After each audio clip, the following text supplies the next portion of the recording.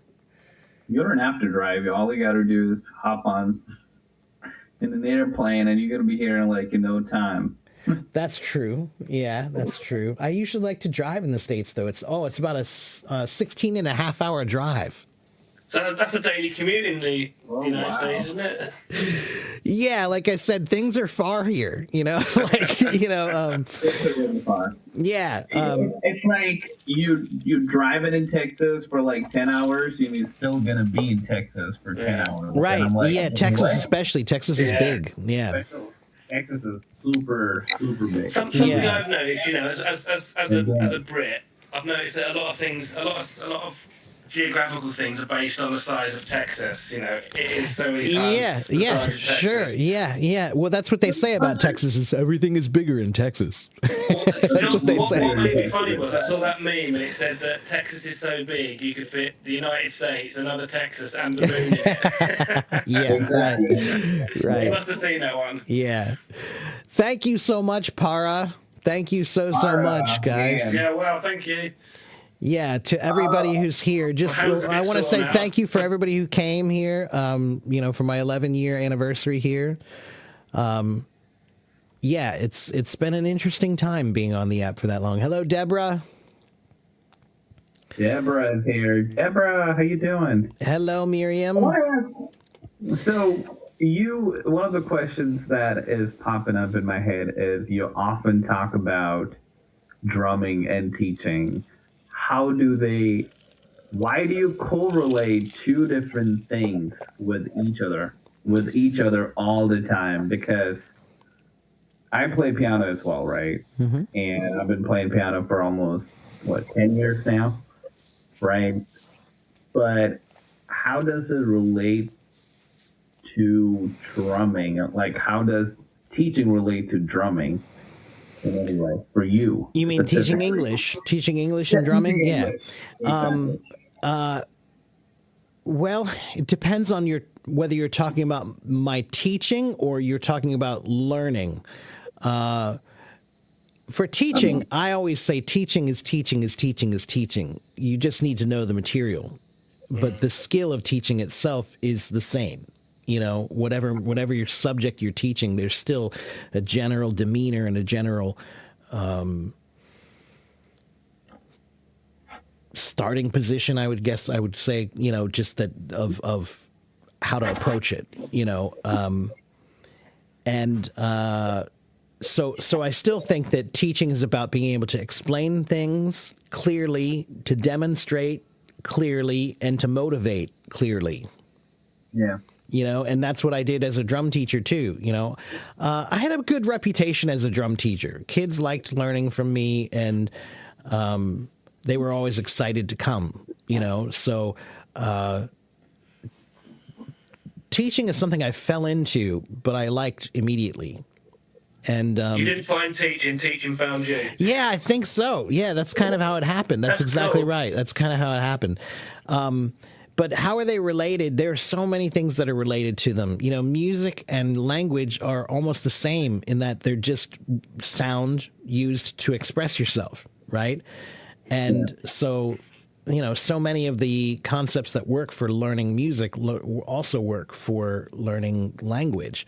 And again, the primary number one thing is that I understood when I started learning Chinese that I was able to walk down the street and think about drums and practice drums in my mind anytime I wanted to. And I had this kind of revelation that that's what I needed to do with Chinese too, is try to figure out, can I use it in my mind all the time? And then I can get a lot more practice. I don't need to speak with anybody. I just need to use it in my mind and try to figure out how would I say that thing. And so that was the big one, was that connection between understanding that music can be thought of and language can be thought of. And that's what our teachers told us, was to use your mind as a practice room, you know, to work it out in your head first. And then when you get to the instrument, it's so much easier because you can, it's like creative visualization. You can imagine it, and then it's so much easier to do if you can imagine it. So, yeah, and then just the focused learning of an instrument, you know, how we break things down into smaller parts in order to make it easier to do. Like that entire concept is, again, what I do with language learning and teaching too, I always tell my students there are 8 areas that I work on: reading, writing, listening, speaking, thinking, grammar, vocabulary, and pronunciation. And those were like the 8 areas that I broke down, just like I did with music, where I had like reading, music, and technique, hand technique, feet technique. Then I had rock books and jazz books and funk books and Latin books and classical music books. And I broke them down into parts, that each one to challenge me in a different way, of the components of this instrument. Same thing for English. I mean, I just tried to think about what would be the component parts that I need to tackle, and how can I break those down smaller and smaller into ways to do it. So that's what I did with Chinese, and that's what I did with teaching English. And again, just using the same concepts, you know. It's interesting you say that, because obviously Duolingo has started doing music now as well, haven't they? Oh, I didn't know that. Well, that's interesting. It started recently, yeah. You're so right. Just recently. How's that work? I don't know. I'm not very I don't know. I haven't tried it, but I've heard it that they just added this option where you can learn the language and phrases and vocabulary and even practice your grammar. Through music? Oh, that's interesting. Yeah. Okay. Yeah, that's interesting. Yeah, I was like quite amazed about it. I was like, well, your app sucks anyway, so. Yeah, that's interesting. Yeah. Yeah. Well, like I said, there are just lots and lots of parallels, I think, that make sense. And it's not even necessarily about music all the time. It's just about learning the drums was the thing that taught me how to be truly disciplined and focused and go deep diving on learning, you know, to really, really get into the finest, smallest points of something, to take yourself to that really extreme end of learning. And once you know that you can do that with one thing, it makes you feel like, oh, now I know I can do it with one thing and I know how to do it. So then you start seeing other things. You're like, oh, I think I could do that too. You know, I just have to put the same techniques and dedication I had in this, you know? So, yeah. What is your definition of discipline? Like, how did you, like, what's your process when it comes to learning anything, regardless of whatever you're trying to get yourself into, whether it's a language or learning, you know, how to play a drum or a piano or anything in your life? Like, what has been your process, and what is your definition of discipline? My definition of discipline is consistency, really. That's really it. That's important. Consistency is a crucial, important part. It doesn't matter how talented you are if you don't do things consistently, you know? And consistency is really the secret to, you know, it's like a battering ram. It will get there eventually. You know, like if you bang on that door enough times, it's coming down eventually. Yeah, you know, so... Keep doing it. Yeah, right. So discipline to me is a matter of consistency. That's really the secret. And that's why so many of my techniques are about making learning part of your lifestyle. Because if you start thinking of learning as this separated thing where you're just going to work for an hour on this book or something, adults don't really have that luxury of being able to dedicate that kind of time usually, you know? So that means, again, you have to find another way to learn. And if you just start making your daily life a learning experience, then you can learn all the time. So, you know, I tell people that when they're eating breakfast, lunch, and dinner, can you think about your food in English? Can you think about how it was cooked, how to describe it, what it tastes like, all those things? Food is such a great starting point. And, you know, it's a good shared experience that everybody can understand. So it's a really great thing to practice how to describe your food, you know. Yeah. And it's a regular thing and it's lifestyle, right?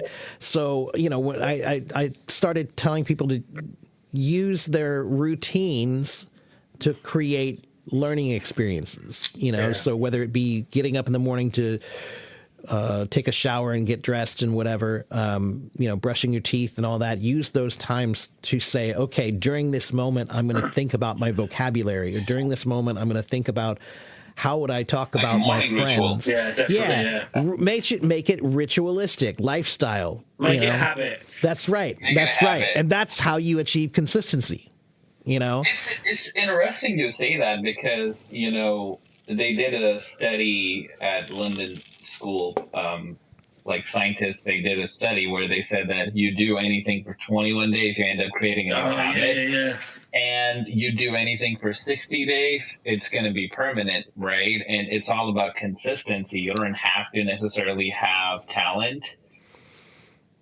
You gotta need to do the work every day, right, to yield the results, right? But most of us, we end up not doing the work because we're like, okay, if you're gonna fail once, we are miserable, or we are not going to be successful at it. So how do you snap out of that mindset and keep growing despite the fact that, okay, I'm gonna fall, but I'm gonna suck it up, I'm gonna, you know, dust myself off, and I'm just going to keep going? Well, two things. One, Bob Ross, the famous American painter who taught painting on TV, he always said something I really love, which is that talent is a pursued interest. So when you see somebody who you say, oh, he's so talented, what you're seeing is the product of his pursued interest, you know, and pursuing is another way of saying consistent. You know, you can't chase after something if you're not consistent, right? So, so there's that. One is that, you know, if you want to do something, you have to pursue it, you know, chase after it. And then, if you fail, you know, I know it's trite and so corny to say, but failure is only failure if you quit. Yeah. You know, otherwise it's just another step in the ladder, you know, and you just have to get there. And sometimes you learn a lot from your failures. I've learned that in life, that if a scientist has to do an experiment and they have to do it many times to prove their theory, sometimes the experiments are successful and sometimes they're a failure. But they learn a lot more from their failures than they do from their successes. Success confirms what you already know. Failure tells you something you didn't know. So that's when I started trying to look at mistakes a little bit differently.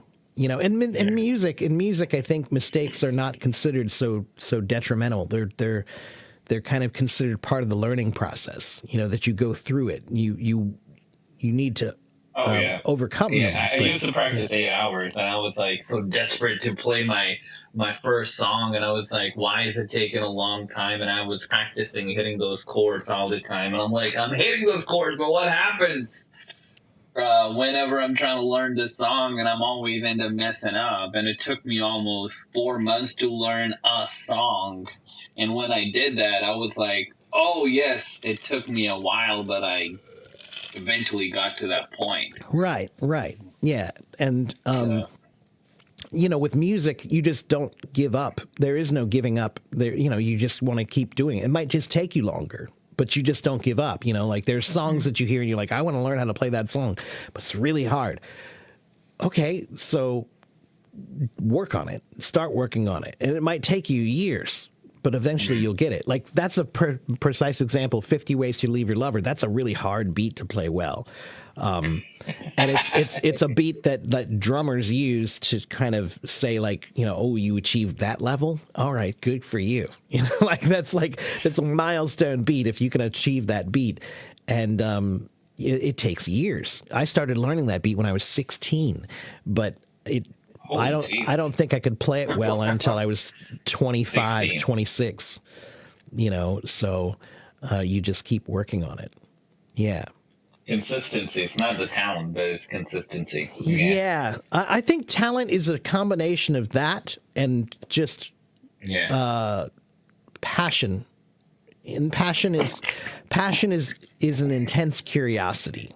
That's really what it is, you know. Yeah. When you see somebody who's passionate about something, you're seeing somebody who's intensely curious to know more about this one thing. That's really what it is, and they've just pursued their curiosity.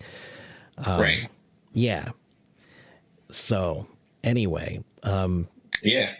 Hey, Rob. Do you got any question? I've been asking a lot of questions. No. Hey, I've got like a whole questionnaire ready, man.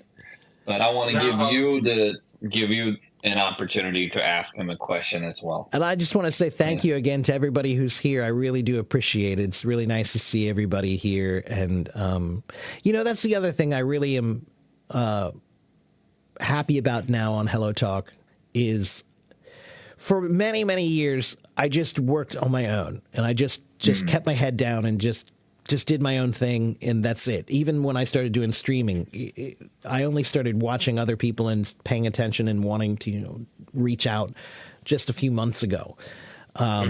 Before that, I just kept my head down and did my thing. You know, that's it.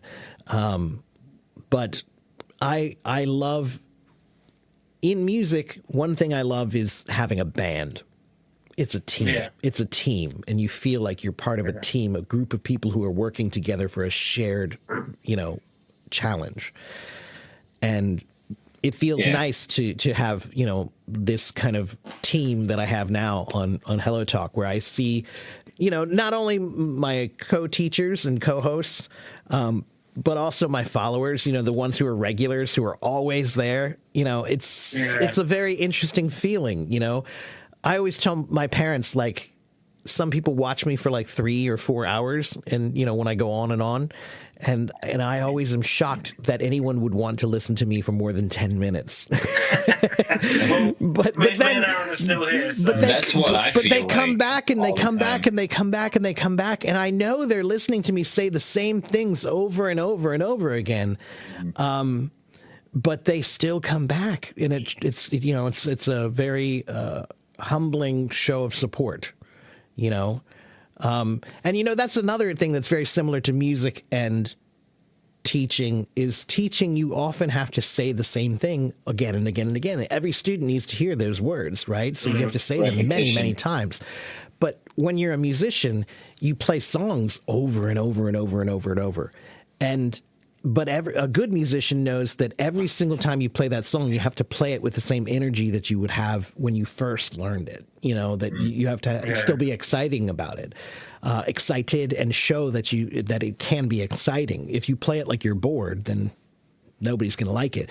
So it's the same thing with teaching, that, you know, when I have to say the same things over and over and over again, it's kind of like, you know, you have to reimagine that first energy that you had for something so that you can project that energy that still makes it sound like you're projecting it from the first time, because you never know, somebody might be hearing it for the first time. That's exactly right. Yeah, there's two things that we do in music, and that's one of them is we think, you know, well, what if this is the first time somebody heard this song and you're the one playing it? So you have to play it the best you possibly can. And the other thing that musicians say is, you know, play like it's the last time you're going to play. Ooh. You know, which is putting a lot of pressure on myself. It's like living every day like it's your last. Yeah, that's exactly right. Yeah. Because, you know, it could be, you know, maybe next day, you know, something will happen and you won't be able to play anymore. That's what musicians do. You know, the good ones is when you see them like giving all their heart. That's why. It's because there's this idea of like, one, making sure that you're giving the best for the person who's hearing it for the first time. You know, and two, remembering that maybe tomorrow you can't do this anymore for any number of reasons. I kind of disagree with that in the sense that you're putting a lot of pressure on yourself. Why wouldn't you enjoy for a little bit and just be yourself and express yourself in a different way? It is pressure. You're right. Well, but that's the difference between being a professional and being an amateur. And I don't say that to denigrate you or anybody else. I'm only saying that that's the thing. A professional wants that pressure. They want that mantle on their shoulders. That's the job. The job is to be like that. You have to give your best. That's it. You know, and in a talent-based job like that, if you don't give your best, they're going to get someone else. You know, so you're replaceable, right? Very replaceable. Yeah, especially in the real, you know, like if you're in a band and it's like your brothers and, you know, you started together, that's one thing. But I mean, when you're a working musician, you work with all kinds of different people all the time. And yeah, if they find somebody better, you know, you're out of a job. So you have to do your best all the time. And yeah, it's a lot of pressure, but it's not a bad pressure. It's a good pressure. You know, that's the thing I've found is that pressure's not always a bad thing. You know, what are they, you know, it's again, that trite thing. Comparison can be good for us to improve ourselves and invest in ourselves to work on all those things that we haven't been doing well and try to get better at it every single day. Why does it have to be negative all the time? You know, they say that we shouldn't be comparing ourselves with others, but you can learn from them and try to work on your skill, on your art every day so that it will be acknowledged in public eventually. So yeah. But you know, I think that most of the musicians I know, they didn't want to do anything to be acknowledged. They just had to express themselves through music. That's it. And there's a funny thing about music because music is, again, sound used to express emotion. And so when somebody plays music, it's their need to use sound to express their emotions. And if you're doing it in a room by yourself, it's not quite the same than when there's an audience who can relate to you. So when they hear that blues song and it's a sad song, you can see that they understand too. Right? So there's a shared experience of emotion there. When you play a happy song and they're happy, you're sharing in that feeling of what you know is happiness. And, you know, so having an audience is kind of part of the connection that's why we do it. We do it just to share our feelings, our connection, and we do that through music. You know, that's the way we feel we can best express ourselves. I love what you said yesterday while we were talking to each other on the phone, and you said it's not about competition, it's about collaboration. Yeah, yeah. And then I also love to tell people that the original meaning of the word competition actually meant collaboration. Strive together. Yeah. Yeah. Com means Strive together, together. and the Latin word tenere was the word that meant to act or to to do, right? To try together, right? So that's exactly what it was. It was originally more of a collaboration, not like this. Oh, I'm going to beat him because I want to be better than him. Yeah. No, it was a shared experience to make everybody better. You know? How interesting. Yeah. Yeah. So, yeah, and now when we think of competition, we almost always think of it in a negative sense that way. You know, that you have to beat someone. You know. Yeah. So, but just like in music, you know, different people have different skills and different talents, right? So, when I get hired because they want me, you know, like they know what I can do and they want that skill. But there's other jobs that I might not get hired for, and that's because they need somebody who does something different, right? So that's another reason I like to think about collaboration, not competition, because you are different than me. You know, Robbie's different than me. He has his own way of doing things. I'm different. You're different. We're all different. So we all have our own voice, and that's the same in music. You know, Ringo is Ringo. You know, like, and you know, everybody has their own style, and you can't compare. You know, like Tony Williams was one of the greatest jazz drummers of all time, or Buddy Rich. You can't compare Ringo to Buddy or to, you know, you just, they're two very different things and they do very different things, and that's good. They're both great, you know, but in different ways, different styles. That's right. Everybody's got different styles. And just like in music, we team up together with those styles to make something better together. Yeah. You know? Exactly. Yeah. So that's, again, the way I like to approach teaching in general is I'm not trying to work against anyone.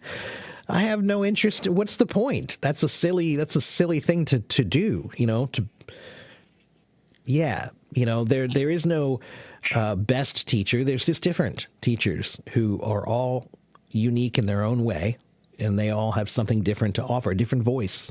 You know, John Coltrane's different than Miles Davis, who's different than Eddie Van Halen, you know. So, but they're all good, you know. Yeah. Different background, different approach. Right. Yeah, that's exactly right. We all have different experiences that we've learned from to become who we are. So teaching is definitely part of a personality, you know. It's who you're teaching what you've become, you know, over time. So right. Yeah, everybody's got their own skill. But, you know, also in teaching, or I should say in music, there's another important skill or important lesson to learn, which is that when you're in a band, you play the thing that makes everybody else sound good. That's the secret to a great band, is that the drummer should be thinking, what can I play that will make the guitar player and the bass player and the singer and the keyboard player sound better? And if the guitar player is doing that too, and the bassist is doing that too, if everybody has this mindset of what can I do that will make them sound better, then everybody together sounds amazing. You know, so it's this sense of trying to work for each other, you know, to support each other. And that's when the greatest things happen, when everybody's listening. And there's another really important thing about being a musician and language learning. Language is about listening. You can't have a good conversation if you don't listen, you know? And musicians, you can't play music if you don't listen. Yeah. Yeah, that's right. That's right. Listen. Yeah. Belen, take care, Belen. Thank you very much for coming, Belen. All true. All true. Yeah, And right. we- Deborah said the same thing is true for dancing. Your partner make the other person sound good, you know, or look good, I should say. Right. Yeah. and dancing and music are so connected, obviously, too. Yeah, that's So- why I like Michael Jackson a lot. I'm just kidding. Ow! Yes, it is good to see Teacher AS back. Yes. Yeah, he's a legend. Oh, let's get Deborah up on the stage too. I'm sorry, Deborah, I didn't even see you there. Here we go. I'm drinking energy drink to stay awake. Hello, Deborah. Sorry, Deborah. Hello. Hey, Deborah. Hello. No, I actually you didn't miss it, Mark. I just raised my hand because I had to take a shower. Oh, okay. All right. Great. Well, nice to see you. Yes. Thank you for coming. Congratulations on 11 years. Yeah, thank you. It's been an interesting time. I always felt like I had even when I was a kid, I had this global mind. I wanted to learn. I loved learning about geography, and I loved learning about different cultures and food and music and all these things. Even when I was a boy, before I became a musician, I was still interested in world music, And so Hello Talk has given me that feeling that I can be part of the global community, that everybody has their own sense of community. And sometimes it's a very small local community, your friends in your city. Or maybe you feel a nationalistic community to people who share a culture with you, a national culture. Or maybe, like I said, to me, there was always this bigger feeling of being connected to the world. And that was the other thing I loved when I first started teaching English in Taiwan was we would go out to the bar at night and it was like drinking at the UN. There's a guy from Belgium and there's a guy from Germany and there's a guy from England and a guy from Canada and we're all hanging out and drinking, and we all have a shared experience of living in a foreign country and trying to learn a language and teaching English. And it was really fun to feel part of this much, much bigger community on Hello Talk. I love just being able to talk to people around the world. It's just we've reached a point with technology where nobody's impressed by anything anymore. Yeah, like I said, when I was a boy, we were listening to the shortwave radio and we were blown away that I could listen to, BBC radio when I was a kid, And now, look what we're doing now. It's crazy, For the first time you could stream like a movie or a television show, that was Yeah, huge. right. Yeah, right, exactly. So, but now, here I am talking with somebody in Texas, and Deborah, I think you're in Indiana, if I remember right, and Robbie in UK, and it's like all Hi, at the same Robbie, by the way. time. I've never met Robbie. Yeah, Nice to meet you. yeah. Nice to meet you. Robbie's another one of my longtime Hello Talk compatriots. So anyway, Yeah, Robbie speaks 5 languages, and Wow, I'm very impressed. yeah, me Yeah. too. I've tried to learn 4, and I'm still baby level in all 4. So yeah, I'm still in the process of obsession learning with Spanish. Yeah. Yeah, I still think my Chinese is terrible, to be honest with you. Your Chinese is incredible. Ni tai bang le. No, actually, I do need to work on it a lot, and I've just started attacking it again recently. Anytime you learn a couple of words or like a phrase, I learned a phrase, ni tai bang le. And they say, anytime I say that phrase, they think that I am a native Chinese speaker. Yeah, and stuff Chinese like people that. tend to be like that, though. Like, Oh, your if you Chinese say, is awesome. yeah, if you say, you can just say ni hao, they'll be like, wow, your Chinese is so good, like. Confused look. But definitely, Yeah, if you say more than ni hao, if you say even one more word than ni hao, especially if you do it with a remotely decent accent, then yeah, they'll say like your Chinese is so amazing. Yeah. Yeah. Yeah, it's funny. A lot of languages are kind of like that, but Chinese, I think, is one of the most funny ones that way. Because, yeah, I mean, it's a difficult language. So Oh, the tones. Oh Yeah. my god, the tones. There are like Right, 4 yeah. tones. That's what I got to know. Yeah, there's 4 tones in plus a neutral tone. Yeah. Yeah. Yeah. Anyway. Yeah, Yeah, so many Actually, teachers here today. I got a lot of props for my mother-in-law because she is Chinese. My husband is half Chinese. His stepfather, they've been married now for, goodness, probably 35, almost 40 years. And he has not attempted to learn Chinese yet. Yeah. Wow. So I'm getting a lot of props right now that I'm Yeah. at least attempting. Good for you. Yeah, good I for should try to you. learn as well. I will probably learn it in like 6 months, at least at a conversation level, if I work like 3 hours every day. Yeah, I mean, here's the thing about Chinese. I don't think it's as hard as a lot of people think. It just No, depends. simple. It depends on if you're learning how to read and write or if you're just learning how to speak and listen. If you're focused on speaking and listening, it can be done. If anything, there's one big thing about it that makes it easier, which is that Chinese grammar is dramatically simpler. Very simple. Yeah. Like, Really? honestly, once you learn a few vocabulary words, you just start putting them together in your head. And there's very simplistic structural ideas of it, meaning like sometimes you can even have the words out of order and they won't care. They'll still know what you mean, But if you do get them in order, that's really all you have to worry about is you just need to think about the order a little bit. And then you just start putting vocabulary words together. And boom, you've got sentences. And, I and me are the same. That makes it easier. Right. Yeah. Right. Yeah. Like he, she, and it is ta ta ta. Yeah. So it's really just about the tones make it harder. That's a different thing to get used to is figuring out the tones. And I used to practice just trying to say the numbers 1 through 10 every day. Like, I'm sure I must have looked like a crazy person, because I'm on the elevator, saying 1 through 10 in Chinese, like over and over again.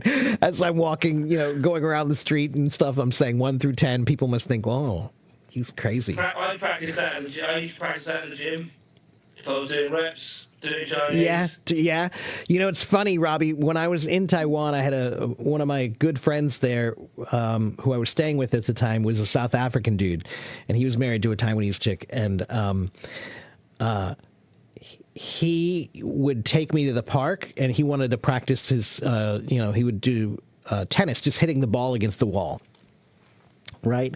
But at this time, I was learning my numbers and I was really trying to learn my tones, but I would go to the park with him, in the afternoon sometimes, and he'd hit the ball against the wall. And every time he'd do it, he'd say everything with a down tone. 1, 2, 3, 4, 5, 6, 7, 8. And I was like, you're killing me, man. What are you doing? I'm trying to learn the proper tones and you're saying all of them down tones. And I was like, you're killing me. Yeah, it was funny. Yeah. But his Chinese was actually pretty good if you didn't think about tones. And the truth is, I'm going to say it here now, even if I upset some people. The tones in Chinese don't matter as much as people say they do. And I have proof of this. Chinese don't use tones when they sing songs. So everybody understands the Chinese just as well when it's in the song. Because there are no tones in Chinese songs. You can't sing well. And so they ditch the tones. It's all contextual. So long as you can create the context, the tones are really not that important. If you say one word just by itself and your tones are off, that will matter. But if you're saying a whole sentence, cause confusion. yeah, generally people will understand you if there's some context of how the words work together, Yeah. So anyway, it's kind of funny though. Yeah. Does it matter if you change the pronunciation of like a specific word in Chinese? Is it gonna change the meaning of the word as well, like it does in English? Yeah. So that's what I always like to tell people is if I say 我要睡觉, that means I want sleep. If I say 我要水饺, that means I want dumplings. Dumplings. Man, you don't even sound. You don't even sound. You don't even Yeah. sound as if you speak English So- as your first language. Your pronunciation is really good. Yeah, so that was one of the other lessons I learned was like, oh wow, pronunciation does kind of matter, you know, like because you know the guy at the dumpling store thought I needed a pillow, you know, like It's like the wrong tones can mean the difference between asking somebody if they like pandas, Right. or if they like or if they like chest hair. that's right, yeah. Or there's you know, we won't go into the details of it, but Robbie, you know the word for strawberry. You know, like if in mispronounced, that word can be bad. So you have to be very careful sometimes. Certain words the pronunciation could get you in trouble. But anyway, and again, here's the other lesson that's interesting about Chinese pronunciation is when I first started doing it, I really wanted to try to do it well. So I spoke everything very slowly to try to get the tones right. And I came to find out that that's a terrible idea. It's like learning how to drive your car in reverse. When you first start learning, you think, oh, I'm going to go really slow. I'll go really slow. I'll be very careful. But when you go really slow, every little turn you make makes a bigger difference, right? So then you learn that if you give it a little bit more gas, then you don't have to be so, you know, your steering wheel will stay roughly straight when you go back. Same thing with Chinese. If you go too slow, your corrections become overcorrections and it just is wrong. But if you go a little bit faster when you speak, people will just understand you, you know. So if you go too slowly, you really have to be correct with the tones. But if you speed up just a little bit, generally, again, context, people will understand you. Yeah. Mark, have you ever heard of a British band called Transition? Transition. Yeah. I don't think so. Are They they? did. You've got to see it. I'll send you the link. Okay. I'll send it to everyone. But they did this song, and they were really popular in Taiwan. One of them was married to a Taiwanese girl, and they're from Bristol. And there's a song that they did, and they're going around singing, and it's talking about how Chinese, and they're singing in Chinese, and they're just going around, you know, three of them. That's cool. You know, guitarist and, you know, bongo, you know, one of them holding the bongos. And That's cool. They talk to that, you know, going up talking to the crowd and explaining how they, you know, they get the tones wrong. And the song is like, I know that one. Now I do know Yeah. that one. Okay, I do know that song. That's Yeah. funny. Yeah. 对不起，我的中文不好. Yeah. I remember that now. That's great song, I funny. love it. Yeah, that's hilarious. Yeah, when I was in Taiwan, I did still play music, and it was funny because the first thing that happened when I got to Taiwan, within about 3 months, all the musicians heard that there was a drummer from, you know, a professional drummer from the States in town, and you know, I didn't do anything. I met one guy, and then before I knew it, they started talking to each other, and I got calls for, you know, hey, do you want to come play this, and do you want to come do this? And the first big thing I got was an Australian band who they used to teach English in Taiwan like 10 years before. And they created a band back then, and they recorded some stuff, and they were an Australian bluegrass band. Bluegrass music. And it was funny because I'm from Ohio and I had played all kinds of music before, but to be honest, I had never played bluegrass before, even though I'm from Ohio. So the first thing I got was a tour of the island with this Australian bluegrass band. And it was funny that the guy from Ohio had to go to Taiwan to play bluegrass with an Australian band. Yeah, it was really funny. And those guys are still, you know, we're kind of Facebook friends and stuff, and it's fun to talk with them sometimes. But yeah, anyway. There it is. Betty wrote the lyrics there. Thomas says Chinese characters have been existing and evolving for about 3,000 years. Yeah, I think this is a little bit longer than that even. It depends on... It's the oldest continually used writing system, isn't it? I don't know if it's the oldest. I thought Sanskrit was.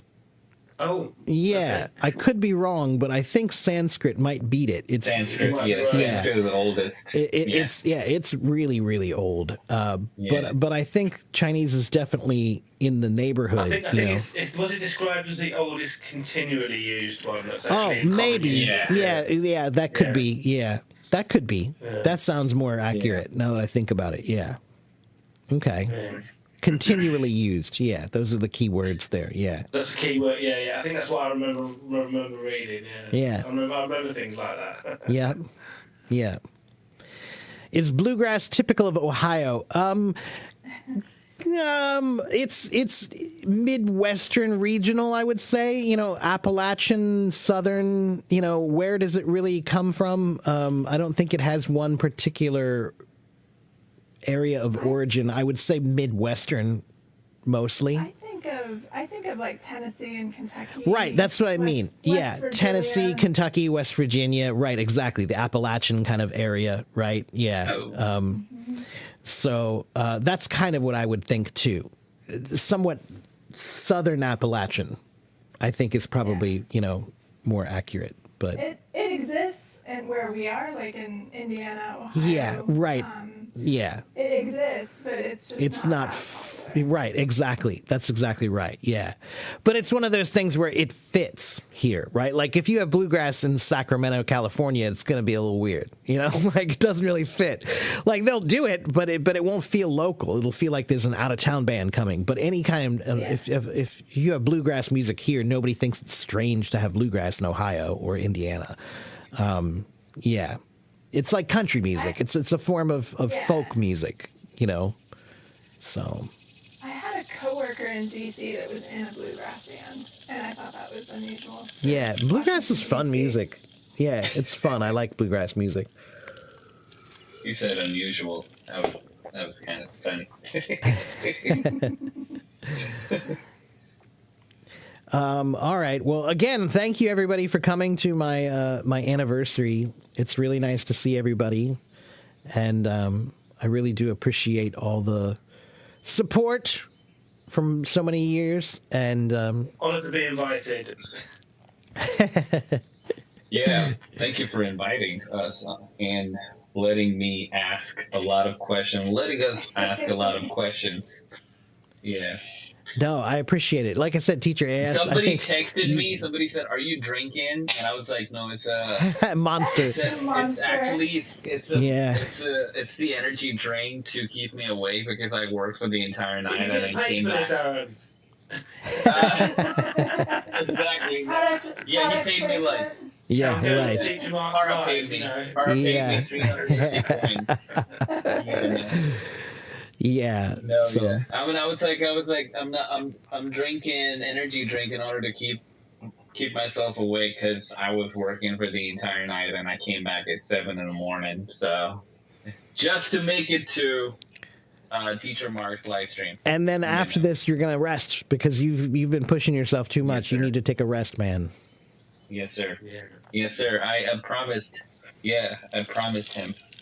Good. Yeah, we had a great conversation yesterday for 2 hours. I've learned a Yeah, lot. we did. Yeah. So, Yeah. and What's- yeah, again, I do have some gifts that I'm going to have to figure out how to give out. I've never given out gifts on Hello Talk before. I feel special now. Yeah, I want to have a chat bubble, man. I never had a chat bubble before. So, yeah, apparently I have 5 chat bubbles and one. Let me double check this. I think they said it's a 1 week VIP. Guys, please don't forget to follow every single person, whomever is on this stage except me. No, you can't. You can't. They're probably following Yeah, you if you already. want to. Yeah, 7-day VIP Look, oh, card. Jules is here! Yeah. Incredible! Jules is Hey. here. You never met Jules. If you're gonna meet Jules, you're gonna be like, "What? She's incredible." Hello, Jules, Jules. right. Thank We you love so Jules. much. Thank you so Yeah, much. Yeah, she's an incredible live streamer, and Wow. and she's about That's to awesome. publish her book. And she's about to travel to China to publish her book. Yeah. Wow. Okay. See, now Yeah. I need to get my book published too. I feel so lazy. You got people behind you who's going to be supporting you. Come on. I hope so. No, it's just one of those things where writing a book is one of those things. I think I went into it thinking I'm going to be able to crank this out in just a few months, no problem. But then I realized, oh right, I'm writing a book. That's why nobody does this because it's not so I'm a easy. big fan of Barack Obama, and he wrote a book, and it was 800 pages long. And Yeah, I was like, yeah. That's crazy, bro. How much time did it take for him to write that long of a book? That's Yeah. crazy. So that's what I was gonna tell you as well. You're not writing a book that's gonna be 800 pages long. No. As a matter of fact, I want wanna be like him. I want to keep it pretty short. I want it to be more like a handbook, like a manual of language learning tips that will just help you. So I'm writing it from the standpoint of like, what do I wish I would have known when I was 15 and I was studying Latin or German that I didn't know then that I do know now? You know, like what are the tips that I think would help me, that could have helped me learn those languages? Because I learned Latin for a year and German for 3 years, and I can't remember really any of it for the most part. But it was because my approach back then was completely different. And so that's, you know, a lot of my ideas came from me self-studying Chinese and trying to think of how can I do it differently? How can I use my music background and the things I know about learning music to learn language? And then, yeah, that's where all these ideas came from. And that's when I decided it was when I started doing live streams and just saying the same things over and over and over. And I had all these, you know, when I first thought about it, it was like, I think I have like 10 tips, but then it became more like 150 tips, you know, it was like, and I kept saying, you know, the same things over and over. You should do this for this and you should do that for that. And then I just decided, okay, well, I guess I need to put this down on paper. And hopefully one day I'll be finished. I'm hoping to finish this coming year. I don't want to rush it because I want it to be right. So I'm taking my time with it. And but I'm about halfway. I think I'm about halfway done now with the writing aspect of it. So Mark, I'm happy to step down if you want to get Jules up. I mean, she's one of the best live streamers on How to Talk. You should have She's her one on of the the best. I would, you know, again, like I said, there's so many people I haven't met. You know, I would love to meet her. She's amazing. Okay, well, I'll tell you what. Let's do that for a minute, if you don't mind. Let's get Jules No, up. Of course not. And but Robbie, Guys, don't thank you forget so to much for follow coming. Robbie. He speaks 5 languages. Yeah. Yeah, do Okay. follow Robbie. Yeah, and Robbie, we still need to talk about our collaboration. You know, we need to do. Yeah, do. you know, coffee and We do. tea. Come on, man, we can do it. And me too, Robbie. I feel so popular. All right. Right, Well, okay, thank get you Jules so up there. much, Robbie. Yeah, let's get Jules Cheers, up Mark. here. Nice to Thank meet you. you, Take bud. care, man. Aaron, nice to see Thank you. you very, very much. All right. All right, let's get Jules up. Jules, do you want to come up? Come on, Jules. Jules is tired of doing her live stream for like 4 or 5 hours. Well, I don't know if was she's doing- maybe busy. I don't know. She was doing her vocabulary session for almost 3 hours, but plus she Wow. also encourages and helps people with their, you know, issues with, you know, mental issues, and if somebody needs encouragement, if somebody wanting to share something that they're not comfortable sharing, that she kind of like creates a really comfortable environment for everybody Well, to that's be great. themselves. Yeah. Yeah, she's amazing. I think that she's one of the best teachers over here, and she's a Hello Talk psychologist. Definitely, I gotta say.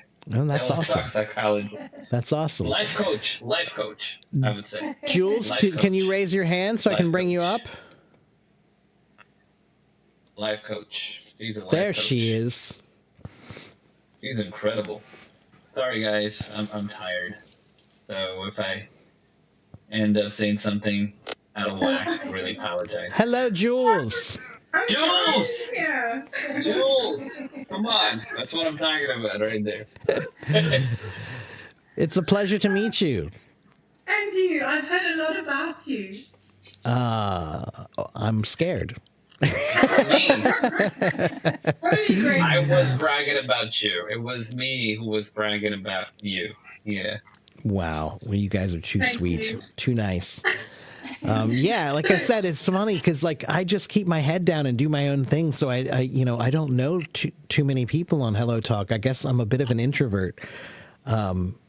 What? Yeah, I know, right? Yeah, but I do like I said, I just keep my head down and do my thing, and I just became aware of some of these people recently, and it feels much better because it's like now we're kind of part of this community, and I like that. So, Jules, thank you for coming. I really appreciate it. Thank you for having me. I don't want to deter from what you're doing. I saw Steph posted that it's some celebration. You're celebrating 11 years or something. Insane. Yeah, On today is my Hello Talk. 11 years on Hello On Talk. Hello Yeah. Wow. Yeah, it's been a long time. Yeah. I'm impressed. And you have been studying languages yourself all that time, or streaming all that time? No, they only started streaming about 2.5 years ago, I guess. And I was one of the first ones they asked to stream, though. So I've been one of the longest streamers, I think. I think there's only a few people left from the group that they first started with. I think it was maybe 100 people or 50 people from around the world that they started with or whatever. But no, I've been on the app since, for 11 years. But they only started the streaming just a couple of years ago, 2.5, something like that. Yeah. Amazing. I think I've been here 2 years now, but I took a 6-month break. Me too. As sometimes you need to do. Yes. Yeah. I took a little break too when I was in Taiwan. I didn't spend too much time on it. I was in an environment to learn, so I didn't need to too much.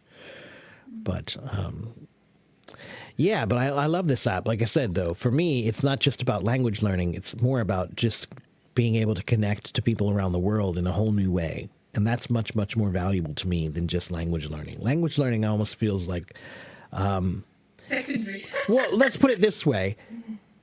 What is the point of language learning? So that you can talk to people from around the world, some other places, right? So it kind of seems like that's secondary to the first most important thing about the app, which is just that you can connect with people around the world so that you can try to use a language, and then talk to people. And to be honest, you don't even need to. You can just use the translate button. And, so I've had lots of really interesting conversations with people that don't speak any English, and I don't speak any of their language, but we've just had great conversations talking to each other when the translation works well enough. Sometimes it does give you some funny answers, but most of the time it's pretty good. And I have literally had a conversation with, I think, somebody from nearly everywhere in the world now on the app over that long. Yeah. Yeah. Don't you find not only does it broaden your horizons in terms of other cultures and struggles and with people, but I've learned so much about myself as a result of me too. streaming as well. Yeah, me too. Hi, Deborah. Yeah, me Hi, too. Jules. Absolutely. Yeah. Who is it? Mark Twain. He said one of my favorite quotes. Let me find it here. It's a long quote. He said, "Travel is fatal to prejudice, bigotry, and narrow-mindedness, and many of our people need it sorely on these accounts. Broad, wholesome, charitable views of men and things cannot be acquired by vegetating in one little corner of the earth all one's life." And that was when we were just talking about travel. But Hello Talk allows you to have the same kind of interaction without traveling, that you can talk to people around the world and try to break down these ideas to make, bigotry and prejudice not a thing, Completely. Yeah. Yeah. Yeah. It's amazing. I when I started writing my book, the first part was really about exploring identity, and I opened a voice room, and I rotated people on stage. So I took notes from 23 people from different cultures, different ages, different countries, just to understand from their perspective, who we are, what is our identity, how do we define ourselves. And it was absolutely fascinating. And it led me to understand something really huge. It taught me that despite the fact that we come from different countries, we are born into different circumstances, we have different life events that help to shape us, we have different hair color, different religions, different. The one thing that I learned from that conversation, which was so powerful in my life, and I hope is going to change many people's thinking, is that when you mix all of that up, it all feeds one thing: how you think.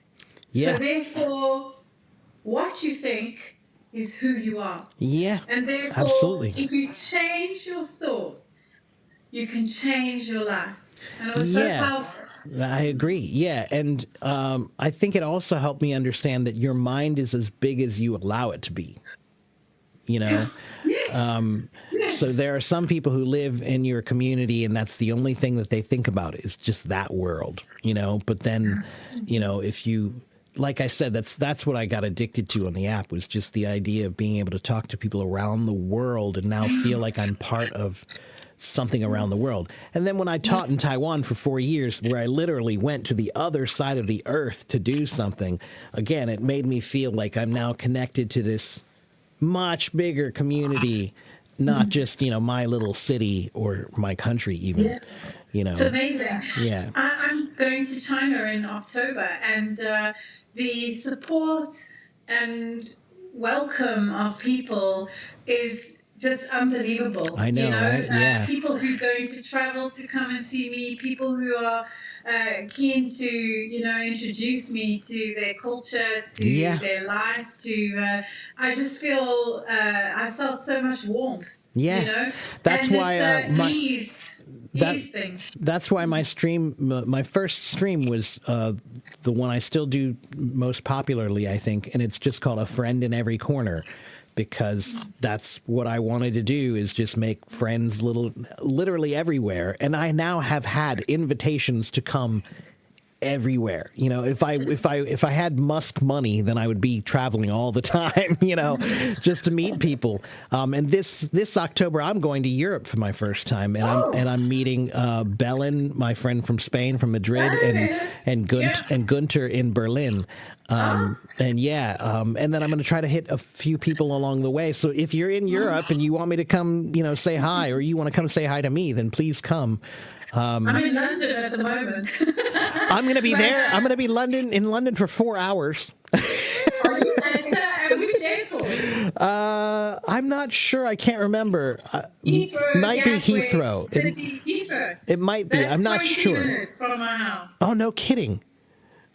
Well, come say hi at the airport. We'll have some lunch. Not in China. Okay, yeah. Okay. All right. Yeah. I'm leaving to be there on the 8th of October. I'll be in China until the 14th or 15th. Oh, okay. We're going to miss each other.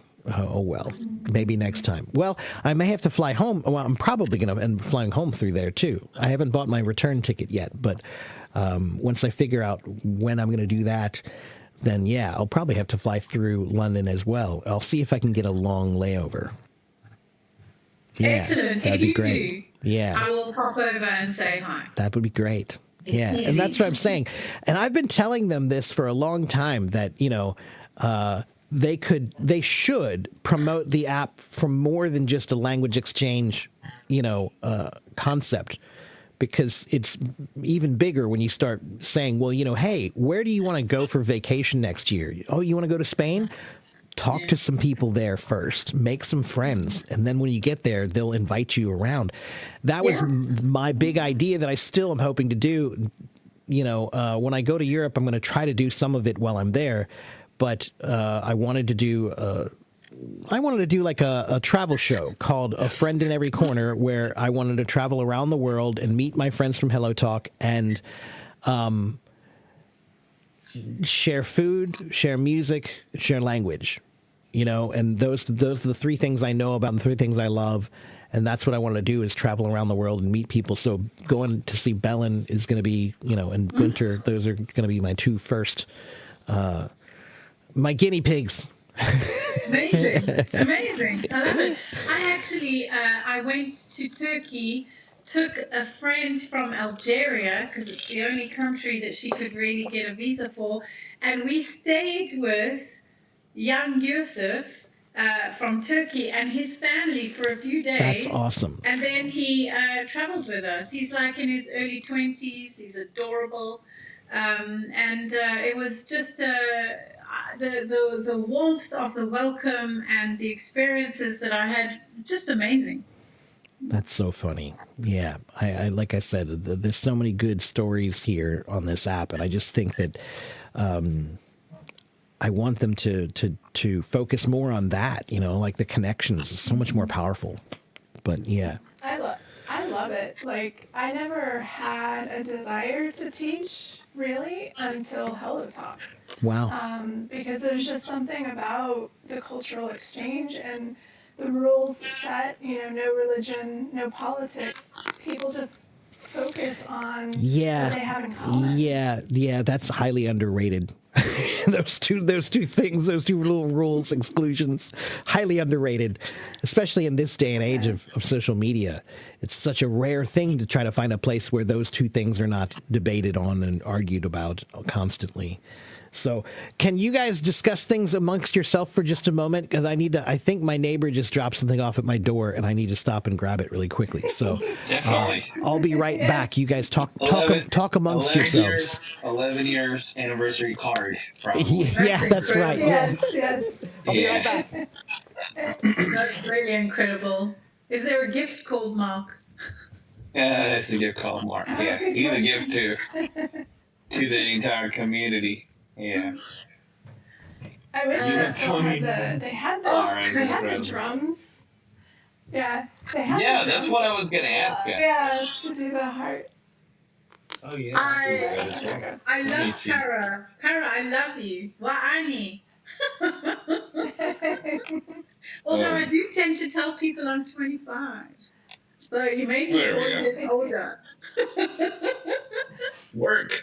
Here we go. Yeah, it's working. Yeah. Oh, we need to do the this one for Mark today. This We need one? fireworks. Oh yeah, that Some would be cool. balloons. You know, the whole. I There we didn't know go. about the It's too balloons. fruity. Yeah. There's even rain. Have you seen the rain? Oh hold No. on. It's not working. Wait. Oh, Ace has got it. There we go. Rain. Yeah. Okay. That's hilarious. A whole bunch. One hand does, and two hands does little confetti, I think. Oh, there we go. There you go. Ah. Yep. We need to do those. We need to do those with him. Playing away, yeah. I accidentally did one of those the other day. I think I did because I often do this to like let people know, yes, I can see you, or yes, whatever, in a live. And so I was accidentally making fireworks go off the other day. I didn't know it was possible. Oh. So you're in the US. I can hear by your accent. I haven't seen your profile Yes. or anything. Yeah, I'm in Indiana, and I've seen you in a live before because I'm already following you. I checked. So I don't think we got to meet though, but I've seen you in a live. So I'm in Indiana, but I've lived all over. I've lived in Seattle, Washington D.C., down in Georgia, Tennessee. So I've lived all over, but right now I'm in Indiana. Amazing. And so do you stream then? Yes. So I do business. I'm following English you right now. lives. Here we are. Yes. You do what? I sorry? do business English lives, Ah. and then I'll do some other types of rooms for voice rooms. I'll do like a read and shadow room, and then I'm a graphic designer outside the app, and so I have an art and design group that sometimes will have an English practice room with an art and design theme. So that you Amazing. give people a chance to talk about something they're interested in instead of the regular conversations. And then sometimes I just do random ones. But that's really excellent that you do business English because I don't see a lot of that. Yeah. I'm heavily encouraging it. So any teachers that want to teach, I now have 2 business English groups, and they're growing. And basically I'm looking to recruit as many teachers as possible who want to teach that topic because it's something really needed on the app. A lot of people come here for learning English for their jobs, and they're not necessarily getting that kind of vocabulary exposure. Yeah. I've done it occasionally, not a lot.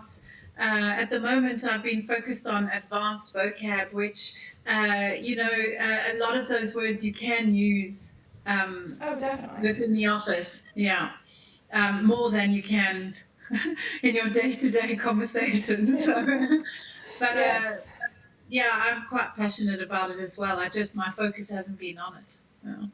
Yeah. So are you a teacher outside the app as well? No, I'm just a native speaker. I'm no teacher. Yes. There's many of us like that. Teacher Ants and Teacher Mark are sort of the exceptions. They have like the background in teaching. Yeah, no, I definitely don't have that. So I'm completely fine with anything and everything until we get to grammar. Then I can just correct people, but most of the time, other people can explain to me why they do something, I can just tell them if it's wrong or right. Yeah, I find I have to research to really help with grammar because I've forgotten, and a lot of the non-native speakers know it better than I do because That's they've exactly more it. recently learned it.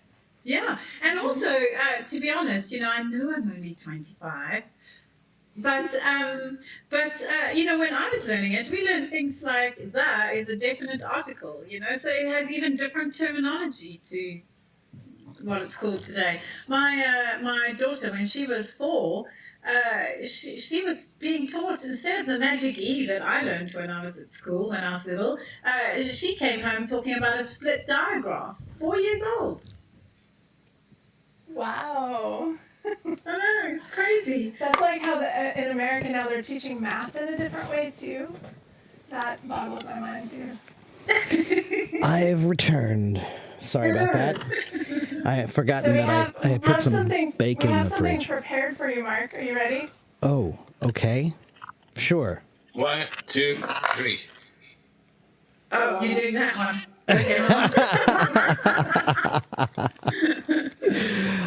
Technology. Fireworks. Congratulations. Thank you very much, guys. Thank you. Yeah, all the funny things that the internet can do now. Yes. Wow. Well, thank you for that. I saw fireworks, he said. So, Jules, so why are you going to China? Just for a vacation or? Actually, so my book is, it's my faith story, my life story from kind of brokenness to wholeness. Mm-hmm. And so I have a deep faith. And Jesus. I feel like, for some reason, I feel very, very strongly that the first country that my book should be translated into and published in is China. And so it involves a trip as well, But I am going to have to take care when I'm there because obviously, despite it being my life story as well, it has some religious content. So, Right, I'm there on yeah. a tourist visa. Maybe I'll be locked up. I don't know. Yeah, I think you'll be okay if you keep it mild. You'll probably be okay. Yeah. If you know me, there is no mild in my vocabulary. Yeah, all right. Well, yeah, then be careful. Stay out of jail. Yeah, well, that's actually me too. I'm hoping that my book, I can get it translated into Chinese first. Because because I have a huge following in China, and because 2, there are a few chapters I might include. I'm not sure if I'm going to make them like a separate thing or not, but they're more specific to Chinese people learning English because there are some, if you know Chinese and you know English, then you can see these things that are like, oh, well, you need to know this because these 2 things are different because this. And if you know that, it really can help you. There are some key, I'd say there are about 5 key mistakes that Chinese people make when they're learning English for speaking and 5 that they make for writing. And if you know those 5, then it can correct nearly all of your major mistakes in learning English. Amazing. Yeah. So, that was going to be part of my book too. But like I said, I don't know. I might make it separate. But then just in general, I just have a lot of Chinese followers. So I kind of Well, thought. when you get to that point, ask me, because I met the lovely Gordinia who came to my live stream, who listened to me chatting about something from my book, and she was like, "Can I translate it?" She said, "I'm a Chinese native speaker. I've just finished studying translation at the University Wow. of Leeds in the UK." And she's translated 6. My book's over 40 days, and she's translated 6 already. And she's so lovely. That's great. So, and then obviously the other thing I'm busy investigating, which will be way easier for you than me, is the best way to publish it in China, because I have Right. some restrictions. Because it Yeah. has religious content, whereas you will not have restrictions. Probably not. I don't think so. I don't You'll be all know. right there. Mine's more complex. Yeah. I mean, music is my religion. So, yeah. So you're a musician, or you just love it? No, I am a musician. Yeah. That was my first job. Oh, thank you. I was playing music. Yeah. Oh, playing what exactly? Oh, drums. Mm-hmm. Oh gosh, I'm a bit blind. Set of huge drums behind you. Yeah. Wow. So most of my ideas about learning language come from learning music. Are Yeah. you gonna play a little bit today, though? Oh, I don't know. You Oh, I'd should. love to hear it. I know, but there are so many glitches recently with the app, and especially with audio and video. Like I've been afraid to do anything. They just told me that next Monday they're going to have a new release that's supposed to fix a bunch of the problems that I've been having on my computer. So if you do your streams on a computer, it's a whole different thing, and there are lots of different glitches that happen. And just recently, just recently, a lot more have started happening. So I've been trying to talk with them about it to get it fixed, and I think they said next Monday they'll have a release that should take care of some of those problems. But yeah, I mean, it was getting to be kind of bad because I would start my stream, and within the first 15 minutes, like I would freeze, or like 5-6 different times I'd freeze, or my screen would go black, or people could hear me but not see me, but all kinds of things like that. So I did get my drums ready, but I'm not sure if it's a good idea because too many You can glitches. try. Yeah. But it's clear right now. There's no interference. Yeah, there's And no worst glitches case- whatsoever. Worst Okay. case, you can pop us all down, and then it probably will have even less. I'd love to hear you. Well, that's up to you. I suppose I can. Do it, Para says. Okay, maybe towards the end of the live stream. Let's see. So what should I play? What would you guys like to hear me play? Something you love, something you're passionate about. All right. Let's see. I think I have a good song. Let me see I'm if one I of can these pull this up. people. I believe there's a musician in me, but I haven't Bluegrass. actually learned anything yet. I bought the piano, see, but I don't. Oh, okay. Let's see. All right. It might take me a second to kind of get set up here. For just give me 1 minute to worries. get back there. Take your time. Oh, this is so exciting. I know. I was trying to think of good drum solos, but I'm not musical enough to know off the top of my head. Oh, hi, Thomas. Here. It's a treat. Paris, you ignored my comment. Farah. I told him to come pop into my stream. We're gonna need to get him on stage one of these days. Yeah, come and say hi. So I have gotten him on my stage, but it was very low key. What are you trying I to? wasn't even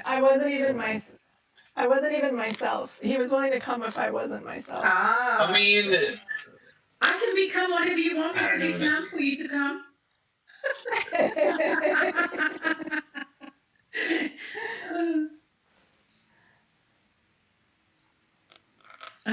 89-year-old lady, guys. That's fine. We love you. So come as an 89-year-old lady. I don't mind. Who sounds like a 22-year-old kid. Well, not a kid. We'll see you Not a through kid. whatever eyes you want. Yeah. Well, here we go. Well, I tell him all the time he doesn't have to have the camera on either. I think that I had a glimpse of his face, but I haven't seen his face. Yeah, I had a glimpse of his face. Really? Yeah. I haven't Yeah, even well- seen you in my comments.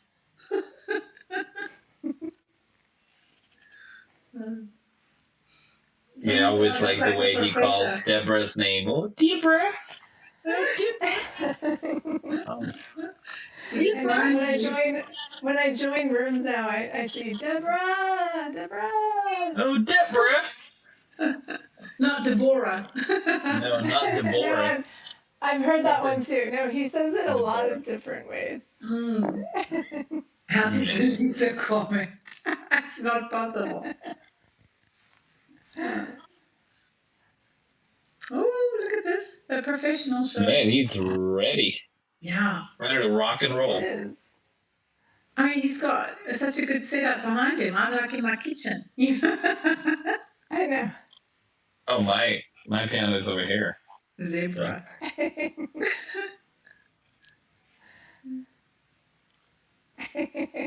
Zebra. Zebra. Zebra. Zebra. I was making fun of his accent today, and he was like, "Oh, let me make fun of your accent now." Like, I feel bad. But I love the way you speak, though. Really good soul, beautiful soul, beautiful spirit all the time. Really positive as well. lecturing to Jules the music tomorrow.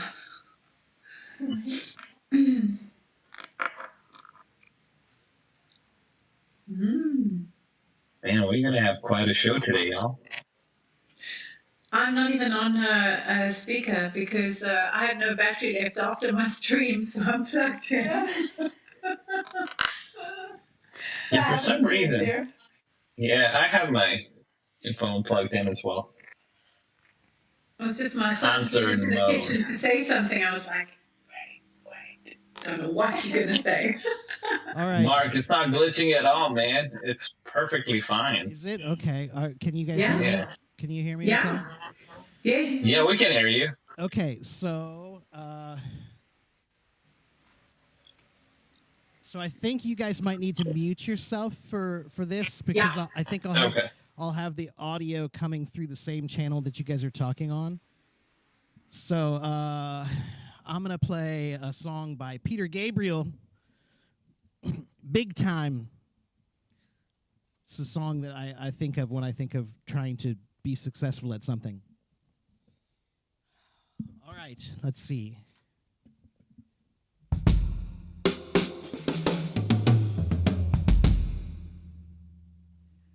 All right, here we go.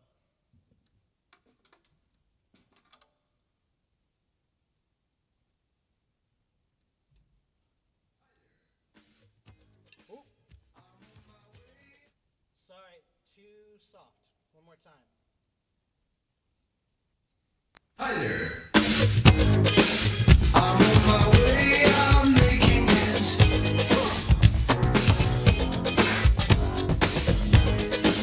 I've got to make it show, yeah.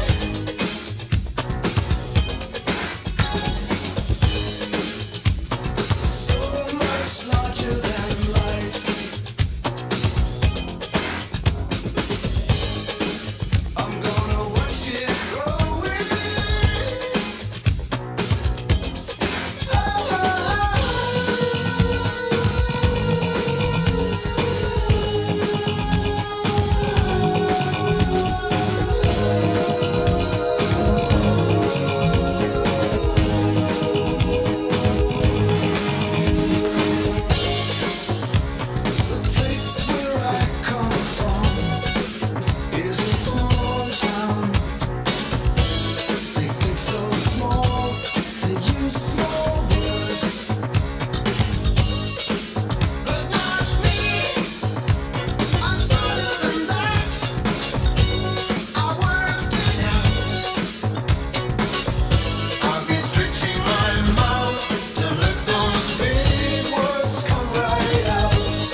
Okay, there we go. Ah. That one usually needs a warm up. Ooh, I'm tired. You guys can unmute now if you want to talk. Amazing. What would you say after that? I don't know. That was I don't incredible. know how it sounds out there. I always hope, because in my studio it sounds amazing right up in here, but I don't know how it translates when it gets across, on the live stream. So I was always a little afraid. But anyway, but I have fun. I have fun either way. Really Oh, good. yeah. Okay. Really So talented. let me come back over that way here. Give me a second. It was quite clear. Yeah, I could hear everything. Big time. She's going round in my head all day now.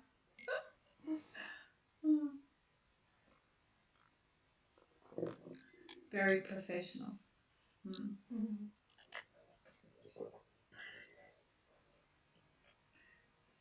Steph says the music quality was very good. So was the musician. Yep. All right. Whew. I'm back. Oh. Whew. See, I that's lent you why. one of my cards. I often sit here like this. Yeah, that's why I like drums. It's like a workout and a musical instrument. Oh, So how often do you get to play now? Like how often are you like performing? never. I Never? kind of, yeah, I mean, like, I decided kind of to not really put myself out there on the main scene anymore. So I do fill-in work. There are a couple of bands that call me to play when they want to do some shows, and they just know they can just call me and I'll show up and play. There's a group I play with called the Mystics.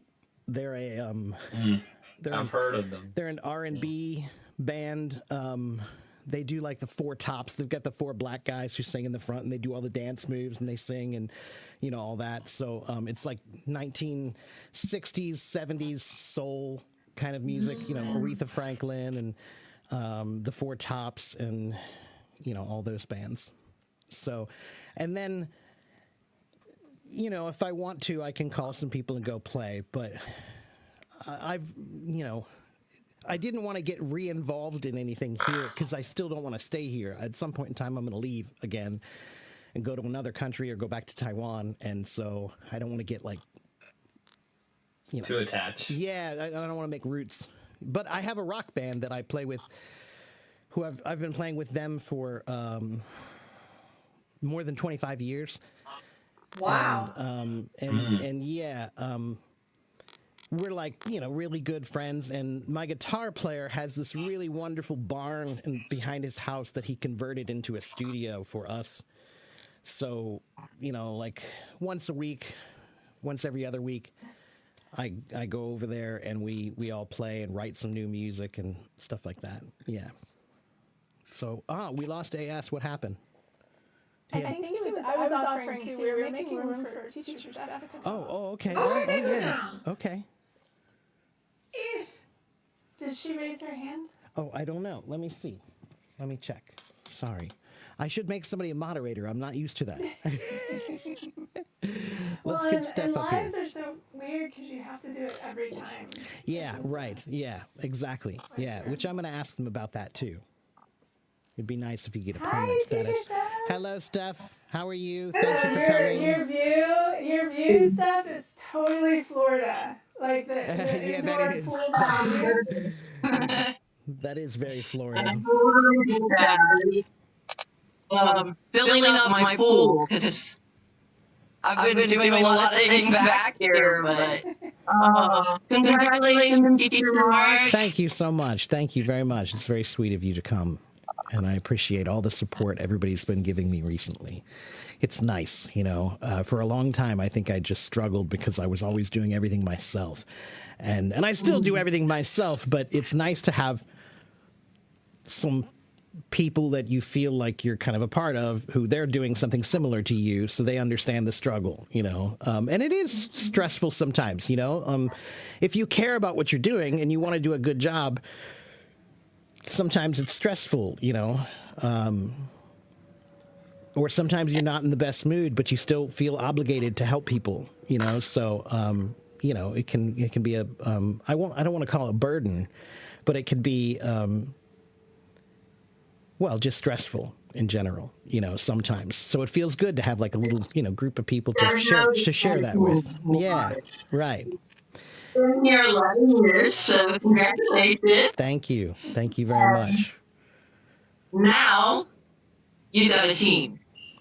Yeah, Maybe you right. both belong in the past, Yeah, but there's a lot of people here that want to take your next 11 years beyond your imagination. Yeah, I hope so. Yeah, and like I said, that's what I'm looking forward to now. Is Deborah and I have been talking recently, and we're going to be trying to do some more stuff that's team-based. We'll call it team-based work, and we're going to try to create a more wholesome environment for the Hello Talk community to learn in. There are a lot of new things coming, guys. There are new big things coming that will be really great for everyone. So keep watching. At some point in time soon, we'll have some new developments. You were talking about collaboration. Yeah, that's right. Teacher Mark, what I love about you is I love words. And I use words, but man, you're like the professor of vocabulary. You just you're like the sage of vocabulary on here. Well, because you have etymology, the origin, stories behind it. I'm just an etymology nerd. I love learning about the history of where words come from. I do it almost every day. On that app that I use, randomly I'll think of a word and I'll be like, I wonder where that one comes from. And I'll look it up. And I'd say about 60% of the time, it's pretty an interesting story about where it comes from. Maybe 40%, it's like, all right, fine, I know it now, but it doesn't really have any fascinating background. But so many of them do that it's really fun for me. Yeah. You were talking about toilet the other day. Something we use every day, frequently throughout the day, in all of our languages. Yeah, that's right. You shared the background on that, and I was just mind blown. Yeah, well, like I said, those are fun for me, and I like finding the strings that connect things from one thing to another, and that's how my brain works. Like my brain works very, there's like how do I call them, like mind maps, like that's exactly how my mind works, is all these little connections that come together, and that's how I see things. Is I always want to, whenever I have one piece of information, I always want to find the connected pieces of information that help me remember it. And etymology is exactly like that. There's, it'll tell you first it was French and it had this meaning, and then it was, Latin before that, and had this meaning, and Greek before that and had this meaning, and whatever. There's so many different connections, and they all become really interesting, and especially because like English, it's there's so many different languages that it comes from. So it's just always been interesting to me. I took an etymology class in high school, and I have since forgotten. Oh, lucky you. Most of my classes from high school, but that one really stuck, because now when I see a new word, a lot of times I can break them down and guess the meaning based on its etymology. That's what happened to me. Is I studied Latin when I was 15. That was my first language, was Latin. I failed miserably because it's such a hard language, but I learned about etymology. And I learned how useful it was to learning, vocabulary words. I had a huge advantage over everybody now because I knew all these little root words that helped me know the meaning of words that I didn't know. You can just see them and recognize, oh, well, I know what that means, so I'm pretty sure I know what this in general means. Yeah. I learned Latin when I was 10 and 11. Oh, wow. Look at you. Wow. Oh. Yeah, like I barely remember any. I remember things like Porto, Fortes, Fortan, Fortas. Right. Agricola, Agricolae, Agricolarum. Right. Right. Well, So, since we're asking I taught my daughter Latin. That was part of our homeschooling journey. wow, good for So, you. Wow, that was English brave. words. If you learn a new word, you can learn 20 words connected. That's right. That's right. And that's why for me, it was just a hobby of mine. But then I came to realize how valuable it is for especially advanced learners. If you're an advanced learner in English, etymology is very useful. And lawyers need Latin. Doctors, right? Yeah. I found my son was exceptional at it, but I think that's because he also has this maths brain, and there's just a big connection between maths and Latin. Right. Yeah, It's so logical. indeed. Indeed. Yeah. Very true. Yeah. Yeah, but sometimes I feel like a real geek, when I'm like going on and on about whatever story I know about, they're much more fascinating to me, I think, than they are to most other people. I don't know. I think it can help stick. It can really help it stick. That's the thing to me. Like I said, it does. It helps it stick. I hate memorizing. I think memorizing is it's a torture. It's like torturing yourself with the words, and I just have found it personally that there are so many other ways that are better to engage with information to help it stay in your mind. And finding a creative story is one of the best things that you can do because you don't have to try to remember them. That's how I'm teaching vocab at the moment, advanced vocab, and we have Sandra on stage often, and so we have this whole imaginary romance with Kareem, and they people remember things because of these crazy stories and scenarios that are played out. And I was trying to teach them the word course, and we ended up talking about poor Bruce's leg hair. So I think everybody will never forget that Bruce has coarse leg hair. Yeah, that's funny. That's hilarious. That is funny. Yeah, I always like to tell the one about Neil Armstrong. Neil Armstrong, after he became famous for going, being the first man on the moon, he decided to take a trip to Scotland, to his home city, just to visit and see where his family's from. The Armstrong name is a very famous old Scottish name. And he went to this tiny little town, and they brought out a law. The mayor brought out a law that said any Armstrong found in town should be hung. And he was like, well, what's that about? Why do you want to hang me? And it was because the Armstrongs were one of a group of families, the Graham family, the Armstrong family. I can't remember the other. There's a couple other famous family names, Scottish family names. They were the border Reaver families. They lived on the border of Scotland and England, and they were constantly fighting about who owned what land. And so the word Reaver means robber. And so that's what they called them. They were the border robbers, right? And the word retrieve, meaning again, and reeve, like to get back your things that were taken from you. And then bereaved means that you're sad because someone died. So again, they are all related to this Reaver, the Reaver families, to retrieve and to be bereaved. There's a bunch of words that are kind of in that family, and they all have to do with, these families that lived on the border, and they'd fight constantly, and people would die, and they'd be sad, so they're bereaved, or they have to get their things back, so they have to retrieve them. And yeah, that's a story that's like, oh, wow, that's pretty cool. That's pretty interesting. Very cool. Yeah. I even think it doesn't have to be advanced, though. I know when I first joined the app, there was a Korean teacher who had done a Korean etymology book.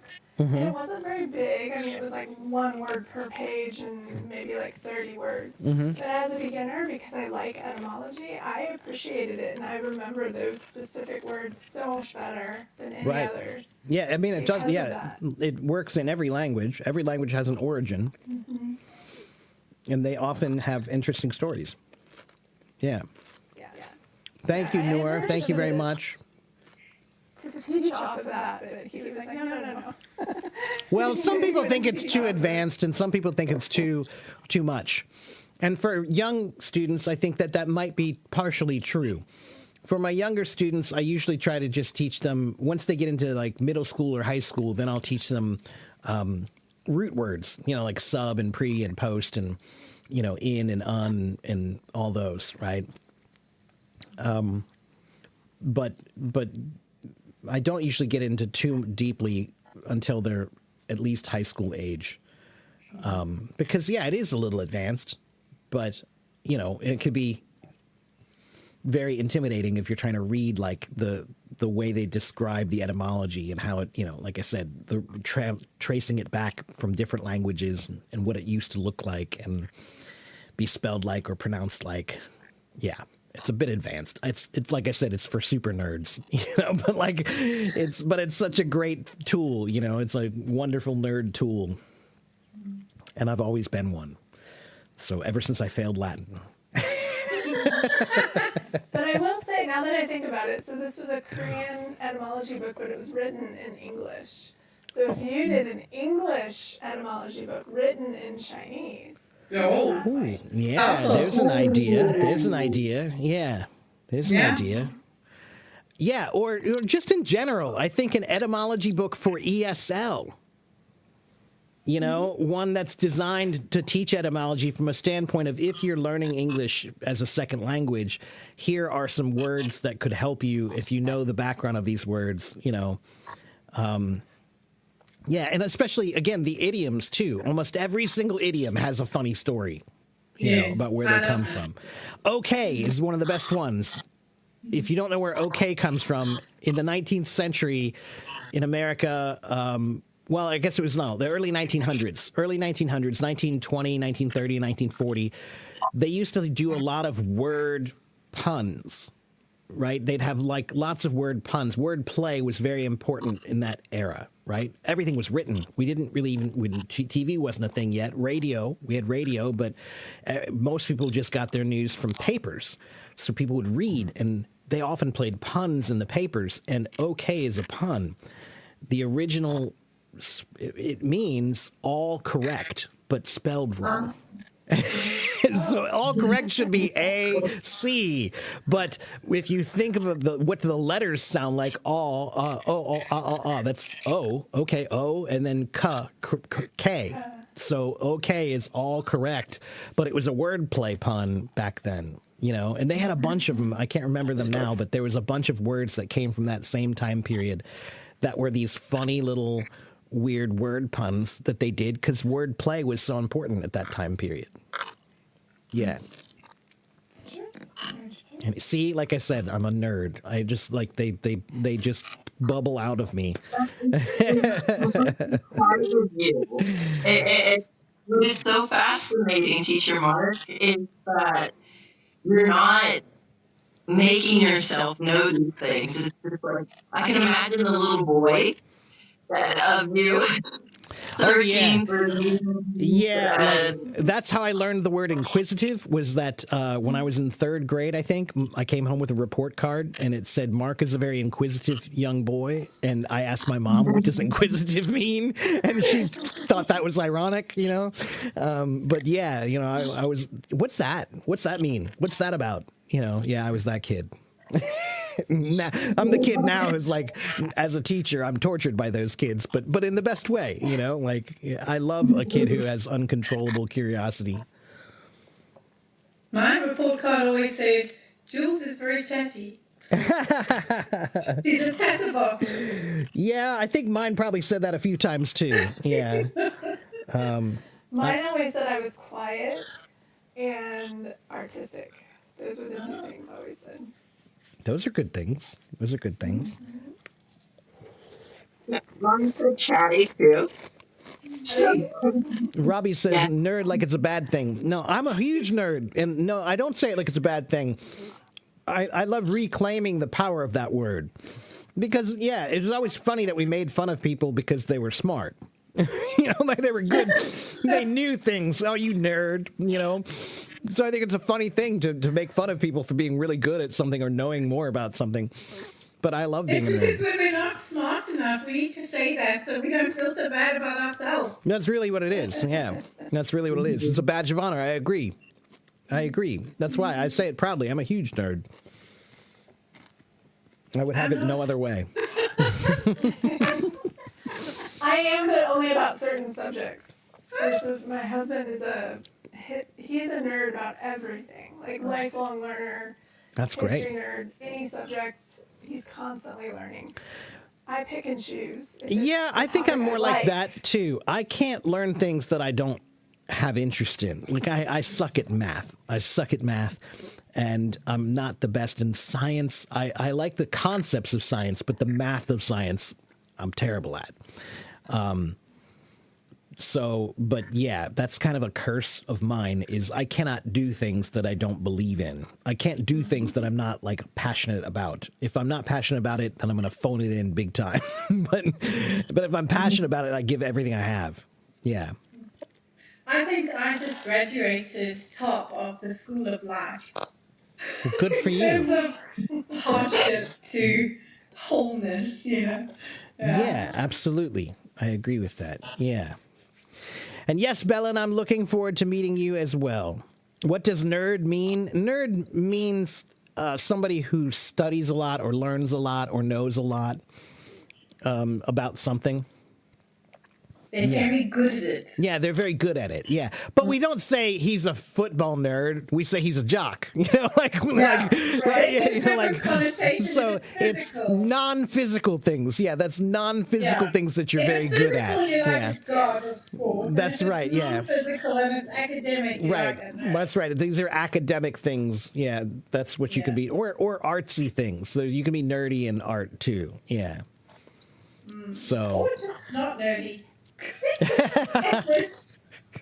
like I said, I say it like it's a badge of honor. So I love nerds. Nerds are different, and musicians, we like people who are different. We like the weird ones. Weird is not a bad word to me either. I like weird. Means that you're usually yourself.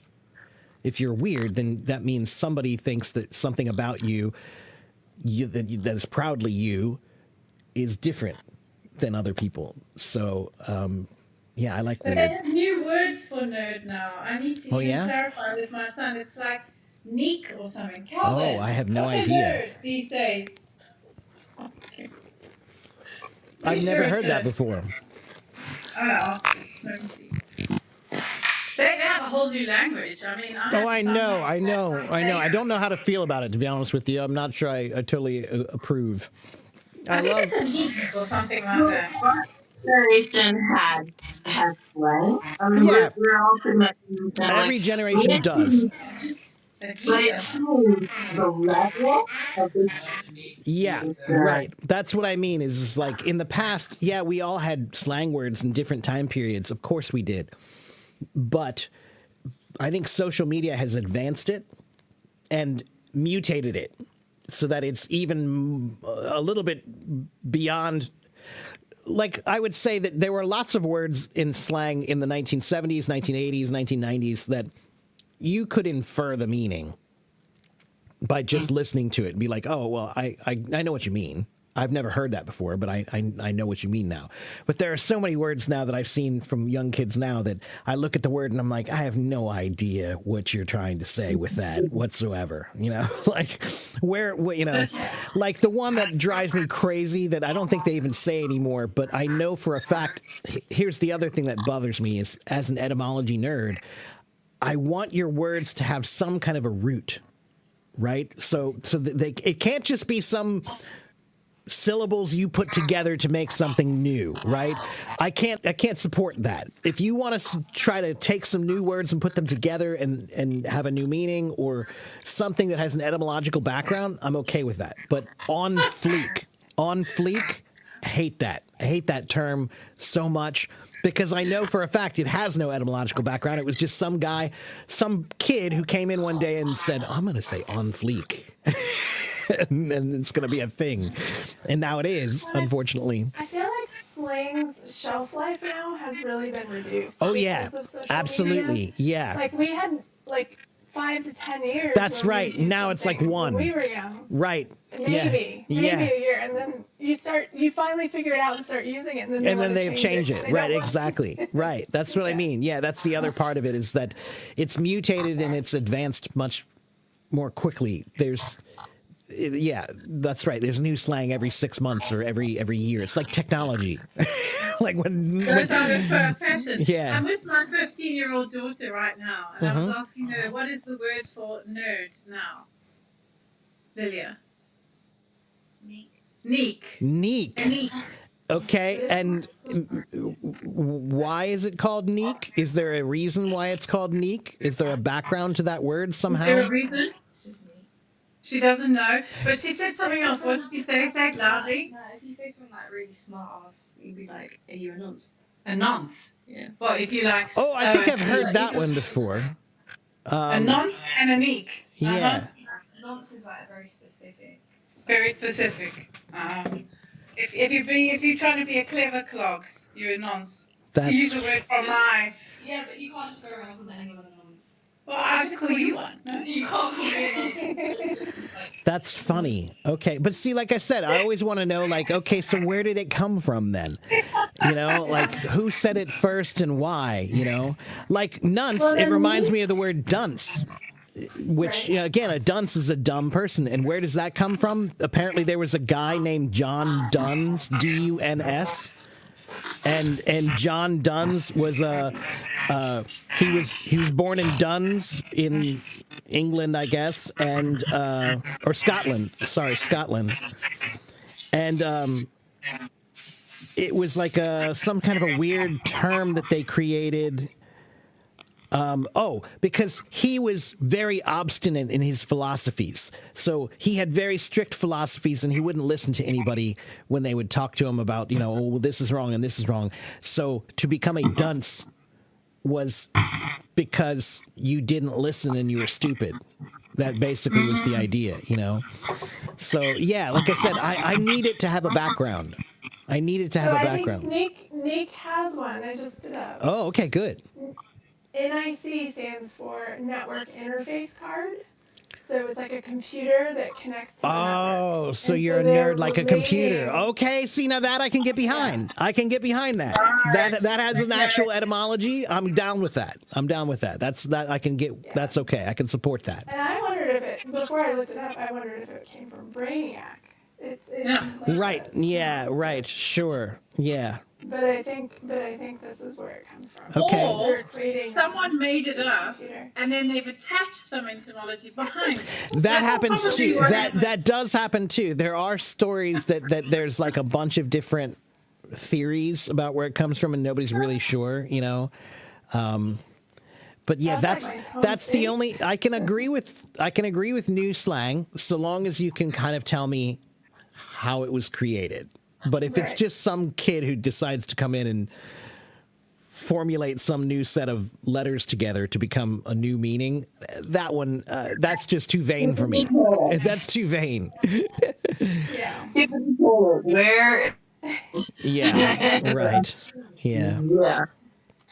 Well, and where I live, my state, anyone from my state is called a Hoosier. Right. Hoosiers. Which I'll type it down below. It's this unusual word, and literally nobody knows where it comes from. To the point that people have written gobs Lots of stuff stories about it, to right, describe. exactly. My husband has a book that's like 150 years old that has stories of theories of where the name came from. Like, Right. Some there's person. just- Yeah. Right. Yeah. Who knows? What Yeah. I was mean, told as a kid there's a is when famous people would movie. knock on the door, they'd say, "Who's there?" And somehow that became Hoosier. That's what I was told Oh, as a that's kid. interesting. I've never heard that one. But I've heard like hundreds of other Yeah. variations. Right. So, Yeah. That's interesting. Yeah. But like I said, as long as there's a background, I'm okay with it. If it's not You a know, there background, is a particular style of music that I absolutely hate. Sorry to say that word, loathe. Because I actually don't hate. The only other thing that I hate is bananas. Other than that, I don't hate anything or anyone. Except this music and bananas. Bananas. You say pajamas. You say potato, you say potato, you say tomato, I say tomato. That's right. Yeah, exactly. Banana. Yeah. You're the only other person who knows that song. I feel like I'm the only one who knows that song. I sing it sometimes. Yeah. Isn't that Harry Connick Jr.? It goes back before Harry Connick. Yeah, it's even before. I'm trying to remember. Pete Kelly and Yeah, right. It was Rodgers and Hammerstein, I think, maybe original song. Yeah. You say potato, I say potato. You say tomato, I say tomato. Yeah, potato, tomato, tomato. Yeah. Anyway, this type of music is called drill. I don't know if you've heard it or are aware of it. Drill? It's really awful, and I have It's a new kind of music. Pardon? It's a new kind of music. Yes, and it's very popular. And I have some I mentor young people from around the age of 14 to 25. I mean, I know I'm only 25, but fingers crossed. And one particular young man was really kind of fixated on it. So he sent me his favorite song, and then I made him write out. It took him 3 foolscap pages to translate what each line meant, because I couldn't even understand it. Is it a kind of is it a kind of like hip hop or rap or something? I wouldn't even know how to describe it. It's all about drugs and violence and all sorts of. And Yeah, it's that all sounds in, like It's all probably in code words. right. Yeah. Well, yeah, I can't say I'm a big fan of. I love hip hop and rap, but not if it has certain connotations or certain contexts. And if that's all they're talking about is, guns and drugs and money and those kinds of things, and this weird popularization In a of. hidden way. Because if you don't understand all the language, you.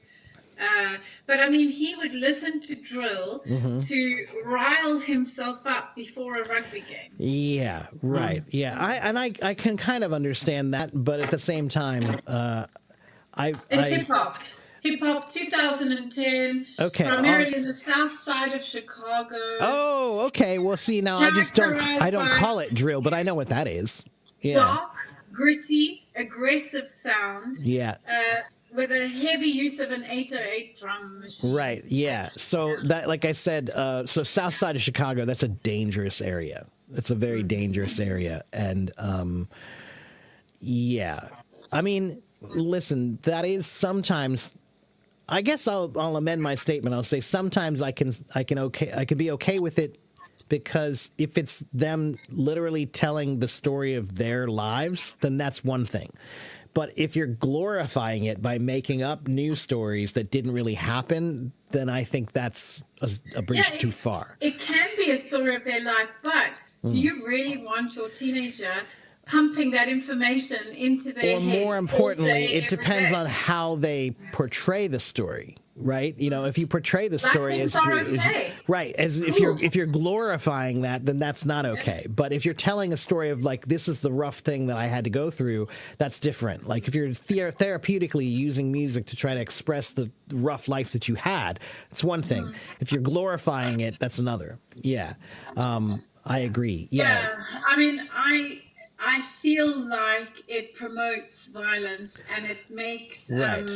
drugs and things like that more acceptable, because I when agree. you're listening Yeah. to it all the time, and the fact that he used it to get himself into a form of aggression before Yeah. the rugby game made me dislike it intensely. Yeah. Well, I can see that. Yeah. Well, again, music is a primal thing that gets us sometimes in touch with some of our primal emotions, and that is one of them. But you're right. It's just a matter of, do you think it's good to promote that stuff? But on the other hand, I listened to Van Halen when I was a kid, and they had their own fair share of. I mean, the song that made me play drums in the first place was called "Hot for Teacher." I mean, come on. I mean, it was a pretty raunchy song, really, when it came down to it. But you know, the thing is that it's not, I mean, that music in itself can't harm you unless you're in a situation where you are influenceable because you are going through something, or you're desiring to be part of a gang to belong, or you know, you're under significant peer pressure, you're depressed, that, you know, so two people can listen to the same thing and one can be fine and That's one true. can be heavily influenced, because what we think is who we are, remember? So That's true. Yeah. it depends how we are processing and absorbing it. Yeah, that's exactly right. Yeah. Well, I mean, music can be a place where you can explore life, or music Yeah. can be a place where life is defined for you. Yeah. You know? And Yeah. I think that, like, for example, I completely understand someone wanting to soak in some really sad music when they're going through the worst breakup. And I actually am supportive of that, because I do feel that in order to process your feelings, you need to go right through them. Otherwise, you can't separate from them. But there's a limit. For me, you can have your day. You can have your day of keeping your curtains shut, crying, Right. There's a reminiscing. difference. Like the blues music is telling a sad story, but you're Yeah. not telling a sad story because you're telling everybody how great it is to have sad stories. You know, like you're saying, like, you know, you're singing about how sad your life is, but you're not promoting the lifestyle of being sad, you know? Yes. Yeah. So, but you can soak that in for like 24 hours, and then you need to move forward. You need to stop listening to all the sad music, and you need to actually start, you know, moving yourself forward. So I spending a agree. week on it is not healthy. But I think that sometimes, you know, I think sometimes you need to be in that place. It's like grieving time, right? Yes. You know, For a period. For a period, right? But that period, Yeah. you can't really define that period by saying one day or something. It might be a little longer, and that's okay. You know, listen to some sad songs for a few weeks or a month or two. That's fine. But you're right. At some point in I time, don't think a month or two. at See, some that's point- where I disagree. at some point you have to get on with your life. You're right. Like, you know what? It's one of the reasons why I get a lot of trouble. I get in a lot of trouble for this when I say that Radiohead is a band that I kind of don't respect that much. There are some songs that I really like from them, but there's one problem I have with them. They have never in their lives written a happy song. And I can't understand a band that only has one color. You know, where all you do is everything is sad and depressing and dark. And it's like, dude, come on. Like, just write a song that's about something positive. Show me you Or have the some opposite. depth. If they're just Oh, everything. yeah, in just life is pop. perfect. Yeah, exactly. That's what I'm saying. That's exactly. I need an artist who has a full range of emotions, you know, and I want to But hear artists. I need a song that has a full range of emotions. So, for example, I don't mind my daughter sinking into something sad when her heart's broken, but it must have an uplifting tone to it. It Yeah. must have something inspirational at the end, so you can feel your sadness, but you're not just like, because otherwise it continues to promote that. Yeah, it like, does, but I'll be down, honest with down. you. There's one of my favorite bands is a band from my city called the Afghan Wigs, and they have a record that they did. Let me find it here. Hold on. Let me see. They have two records that are really, really good, but the one that I really got addicted to was called. Okay, an American rock band. Yeah, I don't know. yeah, they're not super popular. They had a song. They had a record called Black Love, I see it. it's one of the greatest breakup records of all time for that angry breakup feeling, like, you know, like where you're really like in this dark mood and it's just dark. Everything's dark on that record. And I went through several breakups with that record, you know. And yeah, you know, but I think that for me, I explore my emotions, and that's what that gives me fuel for making music, you know. And as a musician, you cannot play music well if you haven't really had any experience with those feelings, right?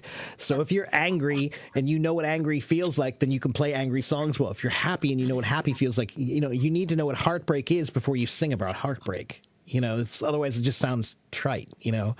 So, yeah, I don't know. I'm okay with wallowing for a little while. Yeah, I don't mind a small while, but I also do. I also still truly believe that you're also depending on where that person is. I mean, this Black Love, it explores the themes of crime, betrayal, and loss. So if you're a healthy individual going through a standard breakup and you want to just soak that in, that's fine. But if you're a very angry youngster on Yeah, the you have to be outskirts careful. who's tempted Yeah. to join a gang, you might go and kill someone. Right, So and it so depends. that's why I think they should all learn music. Give them something a place to vent. You know, drums was that way for me when I was 17 years old. Drums is the greatest instrument in the world to get your emotions out. You know, like if you're angry and you had a bad day when you're a teenager, there's the therapy you need right there. Just beat the crap out of your drums, you know. Or take the teenager and drop them into the ocean far away from land. That's really great. Because then they have a real sense of freedom and you're like, go wild. Do what you Yeah, want with the fishes. sure. Yeah, right. Well, I have an idea. Just let them listen to country music. Because country music played forward. You know, the dog's gone, Right, the wife's yeah. gone, the Yeah. truck's gone. You play it backwards, the dog comes back, the wife That's comes fun. back. Yeah, that's true. Yeah. Perfect. But you know what they say about that you know what they say about would country be music rigorous. now. What they say about country music now is that because we have self-driving cars, now the country songs are going to talk about your wife left you, and your dog left you, and your car drove away.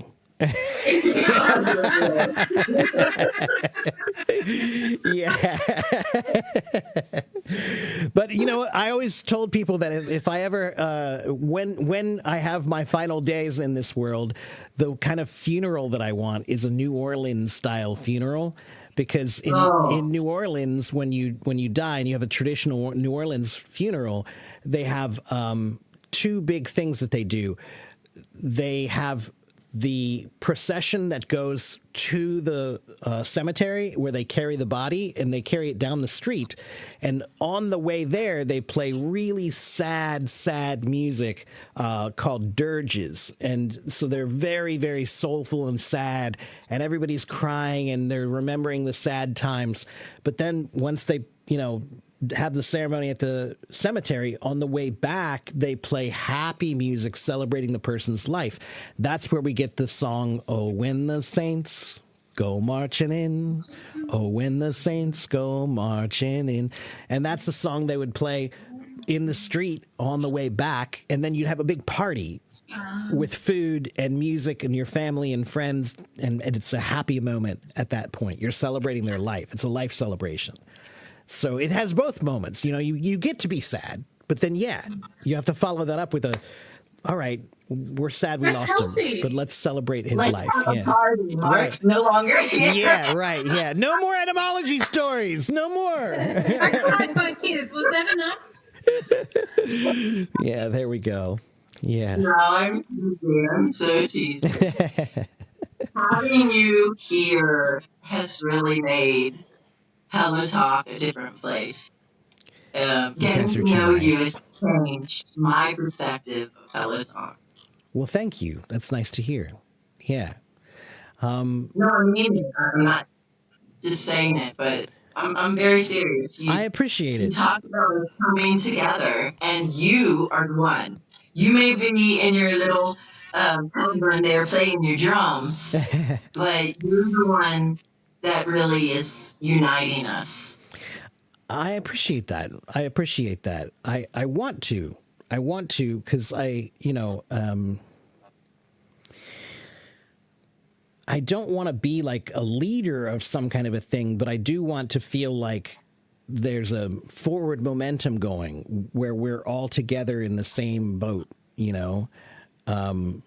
So, I really think we can make a bigger difference you know, we can make a bigger difference if we're all working together on some level and supporting each other. And you know, I don't want to go into it, but we've talked about how, you know, there are some times when you can turn on the camera on Hello Talk and see some stuff. It's like, oh God, I weep for the future. You know, like, you know, there are some things that you see here that are not what I would, you know, call quality content. But, you know, but there are some people who are really doing positive things. I just think we need to find a way to work together so that we can make that more noticeable.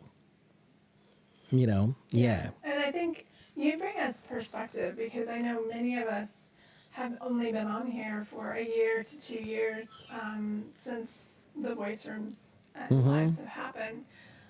So your perspective is really interesting to see, like, where things started. You know, some things have been issues from the get-go, and still are. Some things have been fixed, and just getting that understanding the knowledge and where things come from is very helpful. Yeah, it's really interesting to think about. I mean, I still remember the first times I started using the app, and man, I was just like scroll crazy, just like, you know, wow, look, here's a person from India and here's a person from Brazil. And in the early days, I really think that everybody who used the app did kind of forego the general idea that it was for language learning. It was more just about like, oh, wow, it's really cool. I can talk to somebody in Canada, or I can talk to somebody in, you know, France or whatever. I think a lot of people were more using it more like a social media app than they were about a specific language learning app. Well, actually, that's not true. When it was first started, it was like almost immediately like a dating app. like they've struggled with that forever. And in the beginning, it was really rough. There was just so many guys on there who were just using the app to just talk to girls. And it was like, man, like, I get it, but at the same time, it was creating a toxic environment on some level, you know, like not a very safe place for people to come and feel like they're, you know, freely talking with people, because you'd get hit on immediately. You know, yeah. And then again, I think they've come a long way since then too. But I remember when I was actually representing Hello Talk, and I would go to the language conferences and talk about the app, and people would ask me about the app. And I actually remember being like, oh, well, this is weird, because like 1 out of every 3 people would say like, well, isn't it just a dating app? I'd be like, no, I didn't know that was a thing until they started talking to me about it. And I was like, no, man, I don't know why you're using it that way, but that's not how I use it. Yeah. So... Well, Deborah and Jules and Steph, it's really great for having you here. Thank you guys for coming. Thank you for having us, and it's been fun celebrating your 11 years. I know you said you didn't get to celebrate your 10th. I know. I didn't pay attention. I wasn't looking at my numbers. I never do, you know. Yeah, I should have more milestones on like real number days, like 10 year. But I missed that one, so I figured, okay, 11 is good. Calendar, so it'll remind you. Yeah, I know. I will now. But yeah, am I the oldest teacher on this platform? I don't know. No, I think both Todd and I think were among the first that they asked to use the streaming. I think Todd and I. I know I'm one of. There are not too many people in the app who have been here as long as I have, but there are some. Yeah, there are definitely some. Yeah. But I kind of doubt that they've used it as much as I have. I mean, there's probably many that have come and gone. Maybe, yeah, or maybe right. They're not even teaching, but they've used the app for that long. Right. Yeah. I don't know. Like, I don't think they have statistics on that or data on that, but all I know is I've been a pretty big Hello Talk nerd since the get-go. So, to use that word again, yeah, I almost would be ashamed to know how many hours I've spent on the app. So, but it's been great, you know. Like I said, I love to be able to feel like the world is a smaller place. It's a small world after all. Well, I thank you so much. I've really enjoyed meeting you. Yeah, you too, Jules. You too, yeah, we should Deborah. talk again soon. Yes, Yeah. getting to know you, Jules. I'll gonna be reaching out. Okay, Yeah. lovely. Thank you. All right. Take care. Take Thanks care, for having Jules. me. Bye-bye. Bye. Bye. Yeah. So, yeah. What time is it now? It's 12:30. I've been here for a while. 12:30. Oh, and I missed some people over in my YouTube channel. Hello, Nelly. You listened to the song, but you didn't hear the drums? Well, that's interesting. Yeah, like I said, it's always complicated to figure out. I know it sounds really good here, but then I never know what it sounds like on the other side. And actually, I think it's different. The mix that you hear in Hello Talk is different than the mix than they hear in YouTube. And I can't, it's a very complicated thing that I have not figured out yet how that works because they both go into my computer, so I can't figure out how that's possible, but it is. But anyway, and Miguel, thank you, Miguel. I really appreciate your support too. Like I said, it's really nice that, I have my teacher cohorts now, but I also love having, the regulars. It's always so funny to have the regulars, Oh yeah. Yeah. It's very endearing, to feel like you have people who just constantly show up to see you, even for years, even. Yeah. So for everybody who has followed me and supported me, I really do appreciate it. It's really And if you're new to the room, humbling. make sure you follow Teacher Mark so that you get to see his rooms. Yeah, Way thank here. you. Yeah, and again, very soon we're going to have some new things happening that will be exciting. So follow along, and there'll be more good things coming. More good things coming. Well, Teacher Mark, yes. it's a celebration. We've been doing lots of talking and things, and I don't have an iPhone, so I'm not able to join in with that, but I have prepared a gift for you. Okay, all right. I'm intrigued. All right. This can apply to you. You get the blue ribbon. Oh, wow. I get the blue ribbon. A blue ribbon for communicator. You are a blue ribbon communicator. Thank you so much. That's sweet. I don't know the years of it, but this, I've always seen this at anniversaries, for your job, for celebrations. So your next gift is a gold watch. Oh, I get a gold watch. I've never had a gold watch before. Wow. Thank you, Steph. You're so funny. Thank you. You're so funny. I'm still going. Oh, no, there's more. There's more.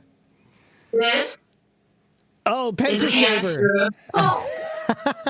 Because you bring flavor to everyone that you meet here. Thank And you. we are just, instead of being bland, when you give us the etymology and new vocabulary, you really do sprinkle salt into the room and also into other people's lives. Thank you so much. Thank you. Do you have anything else? Oh yes. And finally, you must have a gold card. Spend it very well on whatever you want to spend your gold card on, your Yeah. golden ticket. My You know, golden like when we ticket. had the chocolate. Yeah, the chocolate I've got a candy golden bar. ticket. There you go. You got Yeah. your golden ticket, Mr. Mark. Thank you so much, We love Steph. you. Thank you very much. We That's just sweet. really appreciate, and all of us get discouraged here. Anyone who is a loyal, dedicated, and you are so dedicated and bring so much to us. Thank you. So Thank I you just very much. really wanted you to know from my heart, Thank you very because much, I Steph. can Big say hugs. things that I know other Big people hugs. feel too. And big Thank you. Yeah. And when you're doing your tour of the world, come to Florida. Come swim in my pool. All right. I will. I will. Yeah. I love Florida. Yeah. Yeah. It's been a long time since I've been, but You're more than welcome, Deborah. You're more than welcome to come. thank you so much. That's That nice. would be cool. Yeah, like I said, the next 11 years, I think has a lot. There are a lot of new things coming. So we'll see. I Yeah. agree. So, well, thank you Well, very thank much, Steph. Thank you. I Thank appreciate all those you. gifts very Thank much. you. Yes. Bye-bye, Mark. Yeah, all right. Congratulations. Yeah, take care, Steph. And yeah, I'll see you next time. I don't want to keep you guys here either. Thank you, Deborah, for both of you. I really appreciate it. All of you guys are so supportive, and I appreciate it so much. Avina wants to come say hello.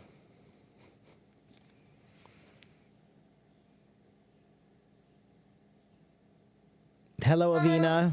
Happy anniversary. Thank you. Hi, teacher. Thank you very much. Here in the States. Yeah, it's wonderful to see you After again. 11 years still. Yeah, 11 years. Yeah. Yeah, and it's My goodness, you're talking about a decade, and that's wow. Incredible. yeah, I know. It's kind of funny to think how long 10 years. It's a long time. 11 years, a long time. Yeah, thank you very much. I really appreciate it. Yeah. And you've been another one of those ones that I've been like, I feel really happy to know somebody in that part of the world now, you know. I've mentioned that often, that of all the people I've talked to in the world, it's actually Iranians that have surprised me the most and that I've learned the most from. Yeah, really. I mean, I have a pretty big Iranian following now, and I think it's probably the most after Chinese people is probably Iranian people, and yeah, I've talked to so many, and I'm always amazed how good their English is and how kind they are and how curious they are, and yeah, all just really wonderful, you know. Anthony Bourdain, one of my idols, he came to Iran, and that's what he said too, was he was just shocked. It was like mind-blowing, just like the things that you don't know and the things that you assume, and things are just so different. And, you know, he felt welcomed, and he felt it was just such a wonderful place and a wonderful culture. And I felt the same thing from talking to so many Iranians around the world.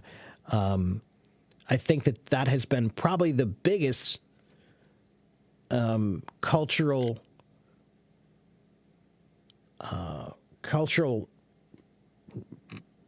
mind change that I've had, you know, is just from talking to so many Iranians. It's not what we think, you know, it's not what we think on the news or what you hear, you know. And that's why I love this app, because you get to talk to people and find out that those things are not true, and that you get to really become, to break down those barriers, you know. Yeah. Oh, this is so beautiful. Thanks for for the lovely comment. About like the same experience, I was like in Malaysia, and I said to some people that I'm Persian, I'm from Iran. I was like, wow, I'm not a dragon or something. Right, I'm just a right. human being. Right, I know, but like I said, it's, you know, the social media and the news and things, they paint a picture, you know, not for just for, I think it's on every side, you know. I think that there are always misconceptions about the way people are until you meet them, you know. So, and again, that's why it used to be Mark Twain who had that quote about travel and how important travel is to breaking down prejudices and bigotry and things like that. But now we're lucky. We don't even have to travel. You can just talk to people around the world and you find out what they're really like. Yeah. Yeah, and absolutely something that is really special to me about Hello Talk. It is, I don't know, it is like it is like something that can help us to communicate more easily.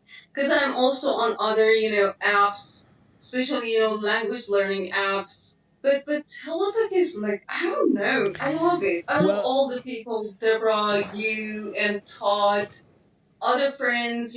I'm learning a lot of things from you guys. That's yeah. why I'm just I just do love. You know, one of the things that I've talked to them about, an idea that I had that I wanted them to try to implement into the app, I'm hoping they'll do it maybe next year, I hope. But one problem with the app is that there's not a good enough balance between native English speakers and people who want to learn English, right? There are so many people who want to learn English, but not that many native speakers.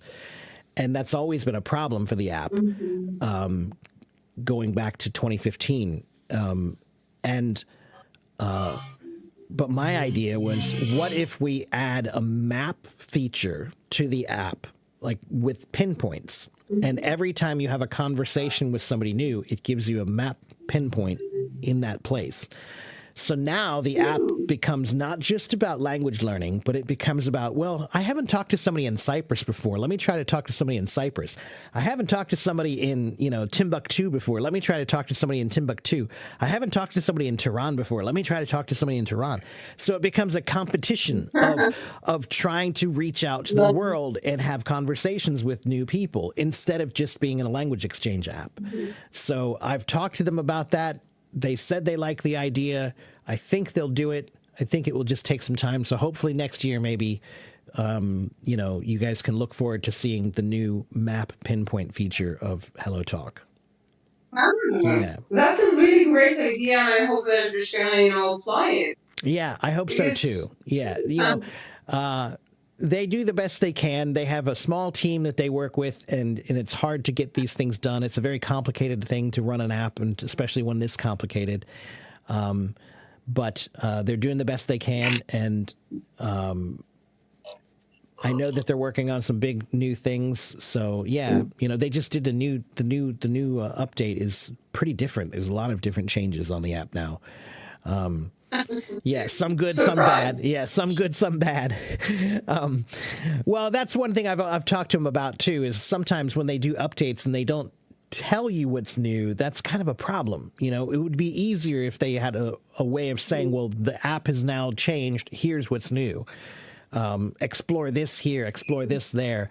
But they just will change things, and then suddenly you wake up and the app is different, and you have to figure out, what to Absolutely. do. Right? Yeah. You find yourself out of nowhere. Right. What is Right. it? Is it another application that I Right. Yeah. installed it?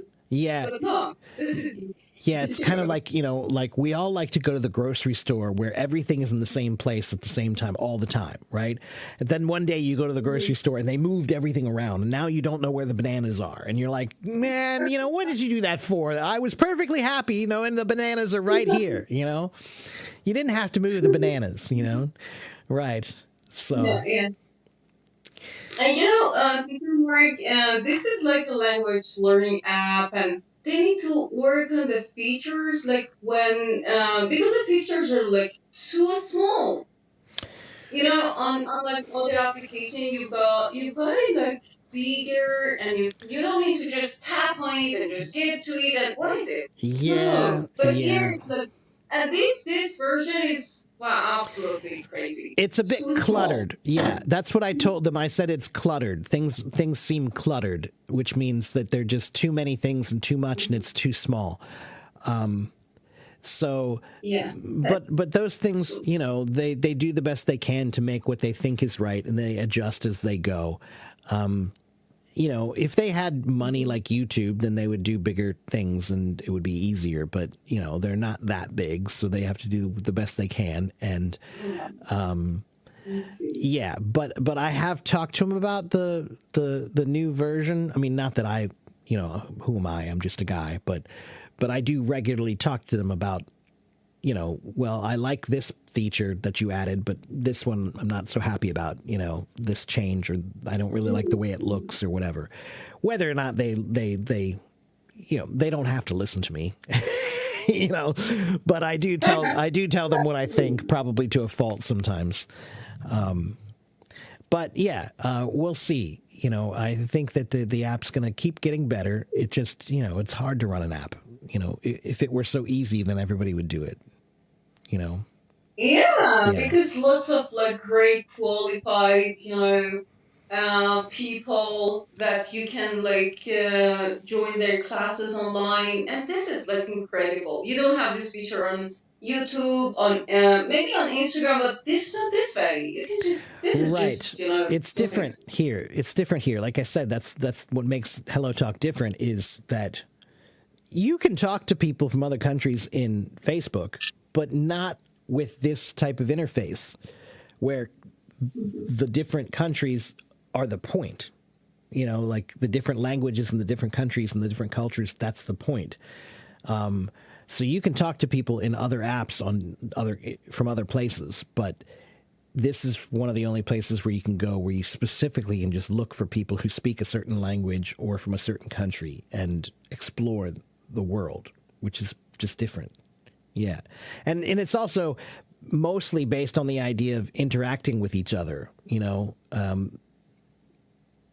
when you look at the moments, it's fun because you're seeing moments from people around the world, how they live their lives and what they do. And often they're very similar around the world, Everybody likes to post pictures of their cute dog.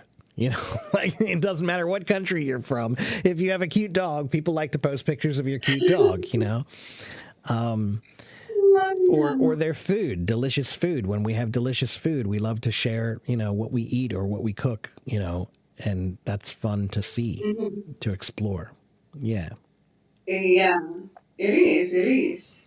That's a really special, great place to learn about culture, about everything. Yeah. That's really cool.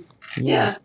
For me, this app is not only a language learning app. I just met a lot of amazing people like you are, some other friends, Meek, and also Deborah and Jules and teacher staff, teacher AS, and a lot of great people that we're just we're teaming up, and this is something I just like it. Yeah, me too. Me too. It's fun to feel connected to so many people and make the world a smaller place, Lovely. Yeah, it's really great. It reminds me of that short clip showing that this is like Earth. You just get upper, and this is just a little dot, nothing. Right. That's right. I Yeah. love this idea. And I want people to remember how crazy it is what we're doing here. It really is fascinating and crazy that we can talk to people from every country in the world. We speak the same language. And if we don't, then there are tools that we can use to talk to each other. So it is really, really, it's one of those things that I think we just don't appreciate enough. You have to remember that if I wanted to talk to somebody in Iran 40 years ago, that would be very difficult. It would be an expensive phone call. Maybe it would be really hard to find somebody who spoke English well enough to talk to. Or China, same thing. If I wanted to talk to somebody in China when I was 12 years old, would it be possible? Yeah, but really expensive and also, not good quality and only audio. But now, I can talk to people from everywhere on video even, and see them, Yeah. Teaching something. Yeah, it really is crazy. The fact that my signal is going into outer space and coming down to see you, and you can see me at the same time, almost exactly at the same moment, is really pretty amazing. It's almost as good as teleportation, like if I could just push a button and teleport to where you live so I could see what you experience, So, yeah. Like I said, it's a fun app. It's a really fun app, and it's underrated and unappreciated. And I want to encourage everybody who's here that, to be honest, I say it all the time, using HelloTalk to learn languages is good, but using HelloTalk to explore the world is much better, and there's so much more value in that.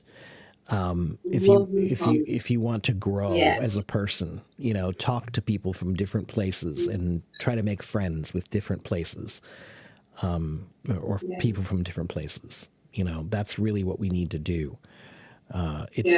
It's been too long that we've been thinking of ourselves as different. For too many years, people have been defining themselves based on the nation or some sort of cultural separation, but you're a teacher and I'm a teacher. So we're both teachers. So we're part of that family, you know?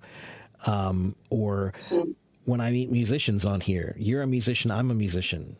You know, you like good food, I like good food. You know, we both share those things. So really, we should spend more time doing that on the app. I think there's so much more value in that than just language learning. And the point of language learning is to talk with other people. So it's like, again, it's just language learning is just the bridge to be able to communicate with people around the world more easily. So, yeah. Yes. Good. Yeah. You know, I was like thinking something. Well, I'm still, you know, thinking about starting some, you know, grammar lessons with you, Teacher Mark. I really love to do this. Okay. Okay. You'll have to be the leader on that one because I'm not a grammar expert by any means. I mean, I know a few things and I have a few tricks that I use that are good. But, you know, I don't like to focus on grammar too much. I like to focus on the practical sides of grammar, but there are some parts of grammar that I think are just not that. So we can mix, you know, I know what you're talking about. You're talking about, you know, context, you know, based or something that can be more conversational, right? We can just mix it together. Yeah. We can just talk about it like if absolutely. like we're just talking about present perfect, that's just an example. Right. We can just bring some question up, like asking and making it like more engaging. Right. I think that Well, that's actually going to be one of the chapters in my book is that I think English grammar needs an update because I think English grammar, two things are wrong with English grammar. One, English grammar, most books are still written by natives for natives. So they're not writing grammar for non-native people. So, you know, like English Grammar in Use is a perfect example. That book is one of the most famous books in the world for learning grammar. But it's not that good of a book, if you ask me, because there are some times when you read something and it's not very clear. You know, their explanation needs an explanation. And if you're writing a book to teach somebody something and, you know, the way you explained it needs to be explained, then that's a problem. And I think that there are some times when they need to simplify grammar to be a little bit more straightforward. And a lot of things that are based in modern grammar, a lot of it's based on Latin that needs to be updated because Latin is a dead language and there's a reason it died. So you mean you're not you don't like that way of teaching which you just, you know, let your student to know about the rules and things. I want my students to know about the rules, but there are some things, like I always use the same example, which is like when we talk about tenses and people say present perfect or past perfect, and I ask them, what does perfect mean? And almost everybody says perfect means 100%. It means without flaw. It means it's perfectly correct, right? But that's not what it means in grammar. The word perfect in grammar comes from a Latin word, perfectum, and perfectum means completed. So if you just change that and don't say present perfect, say present completed. Now it sounds now it makes a lot more sense when you try to talk about it, because the word perfect, meaning without flaw, doesn't have anything to do with that. So that gets confusing, especially if you're a Spanish speaker or Romance language speaker, then you might know that, because perfect, the word perfect, there's other variations of it in other languages that mean completed. But if you're from Japan or you're from China and you're learning present perfect, you get confused because the word perfect doesn't mean what you think it means. Yeah. So I like to just try to make, you know, English grammar a little bit more simplified and easier to understand. But there are certain questions that I feel like are not that important. You know, I think there's an over focus on grammar and not enough on practical communication. You know. Right. But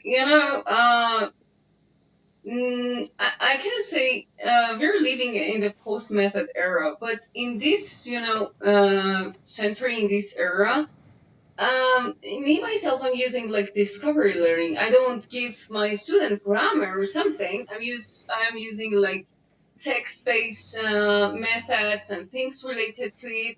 Right. Like in a context. It's not like, okay, this is a rule, just follow it, make some sense. No. They Right. first get engaged That's by exactly listening and like reading, and Yeah. then they just get to pronunciation. Again, in the context of that, like, for example, if it is present perfect or whatever it is, and then I'm just going to teach grammar in a way that is like more engaging, that can, Right. you know, I agree. that Yeah, way. I'm with I that. think you're just Yeah. talking about this. No, that's Really exactly good. what I mean. Yeah.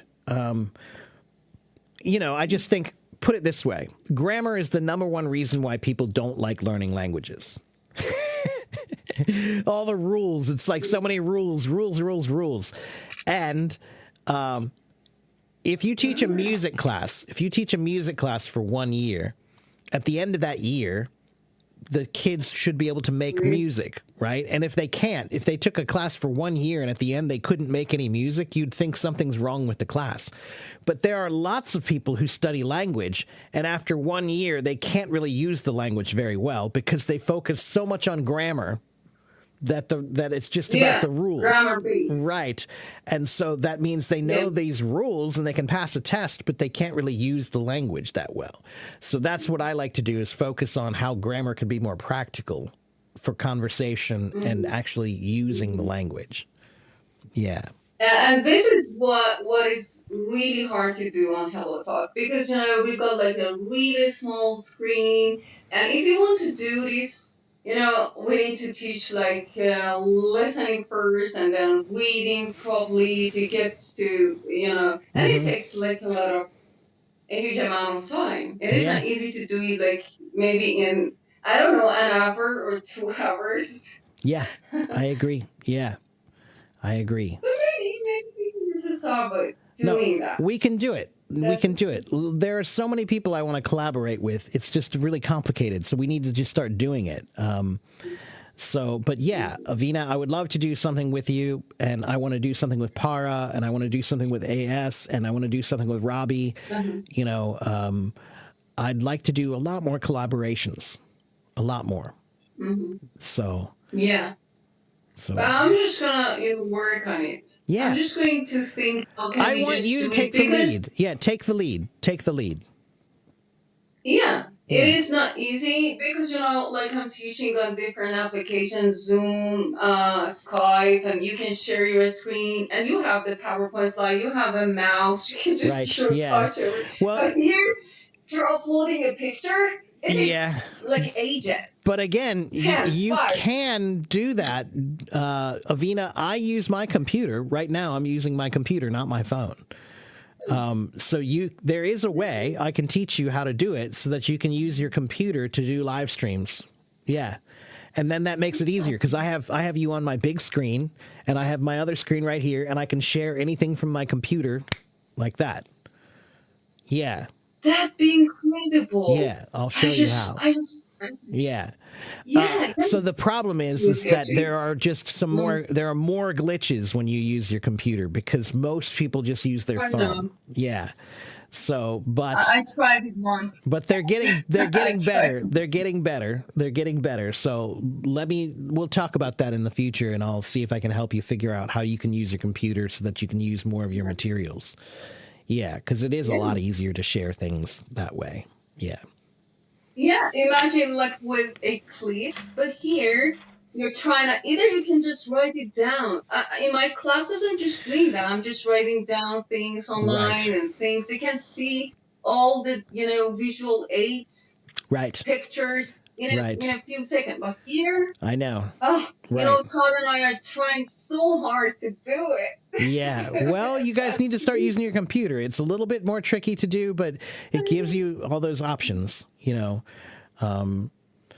And actually, that's another thing I'm hoping to get them to do is you can also use something called a virtual camera, which is like right now I'm using a program called Streamlabs, and there's another one called OBS, Open Broadcast Systems, and these are programs for doing live streams within your computer. And if you use one of those programs, it offers a lot more potential and possibilities of what you can do with your streams for teaching. Many, many, many more options. So, but they used to have that ability to use a virtual camera, but they lost it. So I think they're working on it again. Tice, I use Streamlabs, and there's another one called StreamYard. And basically Streamlabs and StreamYard are both, they're third-party versions of OBS. So OBS is Open Broadcast System, and it's a way of doing broadcasts using live streams, right? And you can use that with, lots of gamers, they use that for doing their streams. But I'm using one called Streamlabs, and that's how I'm able to do my YouTube at the same time as my Hello Talk. So all of my Hello Talk streams are also on YouTube at the same time. And you that's amazing. I'm not sure with this, internet issues in our country. I can't do it easily. Because I started doing them last year, and it just kicked me out, and I go back to my computer, and I wasn't a host either. I'm a host. Yeah. Well, like I said, let's talk, and I'll see if I can help you figure out how to use your computer, because there are a lot of things you can do that are much easier than trying to use your fingers on the tiny screen. It's too small. Yeah. Too small, and then the worst thing is, like, you can just write something down easily, but in that case, you have PowerPoint slides. Right. Finished. Yeah, that's right. Yeah, it's much easier. Yeah. For grammar, we need it for grammar. But if you want to provide them with a grammar lesson which is appropriate enough, we need like maybe 20 slides, and this is not good. How can we upload all of them here? Right. So yeah, see, when I share my screen, this is awesome. Wow. Yeah. See, I've got some like grammar lessons that the way that I just oh, this is incredible. Yeah, so it makes it much easier to do certain things. Yeah, much easier to do certain things. I need this. I really need like this feature. Yeah, I'll show you how. You should be able to do it. Sure. Yeah. Yeah. Well, Avina, I think it's getting about time for me to take a break, but it was really good to see you. Thank you for coming to my my anniversary stream. I really appreciate it. Thank you for your friendship and your support. I really appreciate it too. Sir, we do love you so much. You're one of the best, and thank you for having me. Thank you very much. Thank you. I appreciate that. I'll see you next time, okay? Thank you. Sure. Bye-bye for now. If that, Okay. So, guys, it's been a while here. I've been here for 3 hours and 30 minutes. Wow. The time flies too fast here. 3 hours and 30 minutes. That's a long time. So it's about time for me to take a break and relax. It's my Friday. It's my 11-year anniversary. I want to relax for a bit and enjoy it, celebrate, So I really appreciate it. Oh, Ron, you're funny. Don't be jealous, Ron. Don't be jealous. So thank you to everybody who came. If you guys want to follow me, you can follow me here. Here is my link tree, which you can go to and find all of my links. You can find my website and my YouTube and my my podcast, and everything is right there on my link tree. All right. And I do thank you guys for watching and for following and for supporting me and being there and putting up with me sometimes when I'm in a bad mood or when I'm having a bad day. I really appreciate all the support I get from everybody. I'm not a perfect man. I do my best. You know, there are days when I'm a little frustrated or I'm a little tired or I'm a little upset, but I still try to show up and teach. And I appreciate you guys putting up with me. So thank you. And thank you for giving me an opportunity to be connected to so many amazing, interesting people around the world. I do feel truly, truly lucky that I get to do what I do, and lucky that I get to help so many people, and lucky that I get to meet so many amazing people and have, you know, a bigger footprint on the world. It's really, really powerful to think that the words that you're using to help people are broadcasting all around the world to people in every little corner of the world. It's really, really a powerful and humbling feeling. So thank you for allowing me to do what I do. I appreciate it. Thank you, Ron. Thank you. And thank you, Ursula. Put my foot on German earth. I'm coming soon, Gunter. I'm coming soon. And I'm so looking forward to it. And I look forward to the next 11 years, and I really hope I can meet more people around the world. I want to travel and meet more of you. I'm coming to Europe for my first time in October. And so if you're in Europe and you want to meet me, I'm coming. I'll be in Germany in the second week of October. I'll be there on the 8th. So, Ron, if you want to hook up, let's talk, because I'm coming. I bought my ticket. I want to plan a trip to China maybe next year. I need to save up some more money, but I would love to come to China and meet.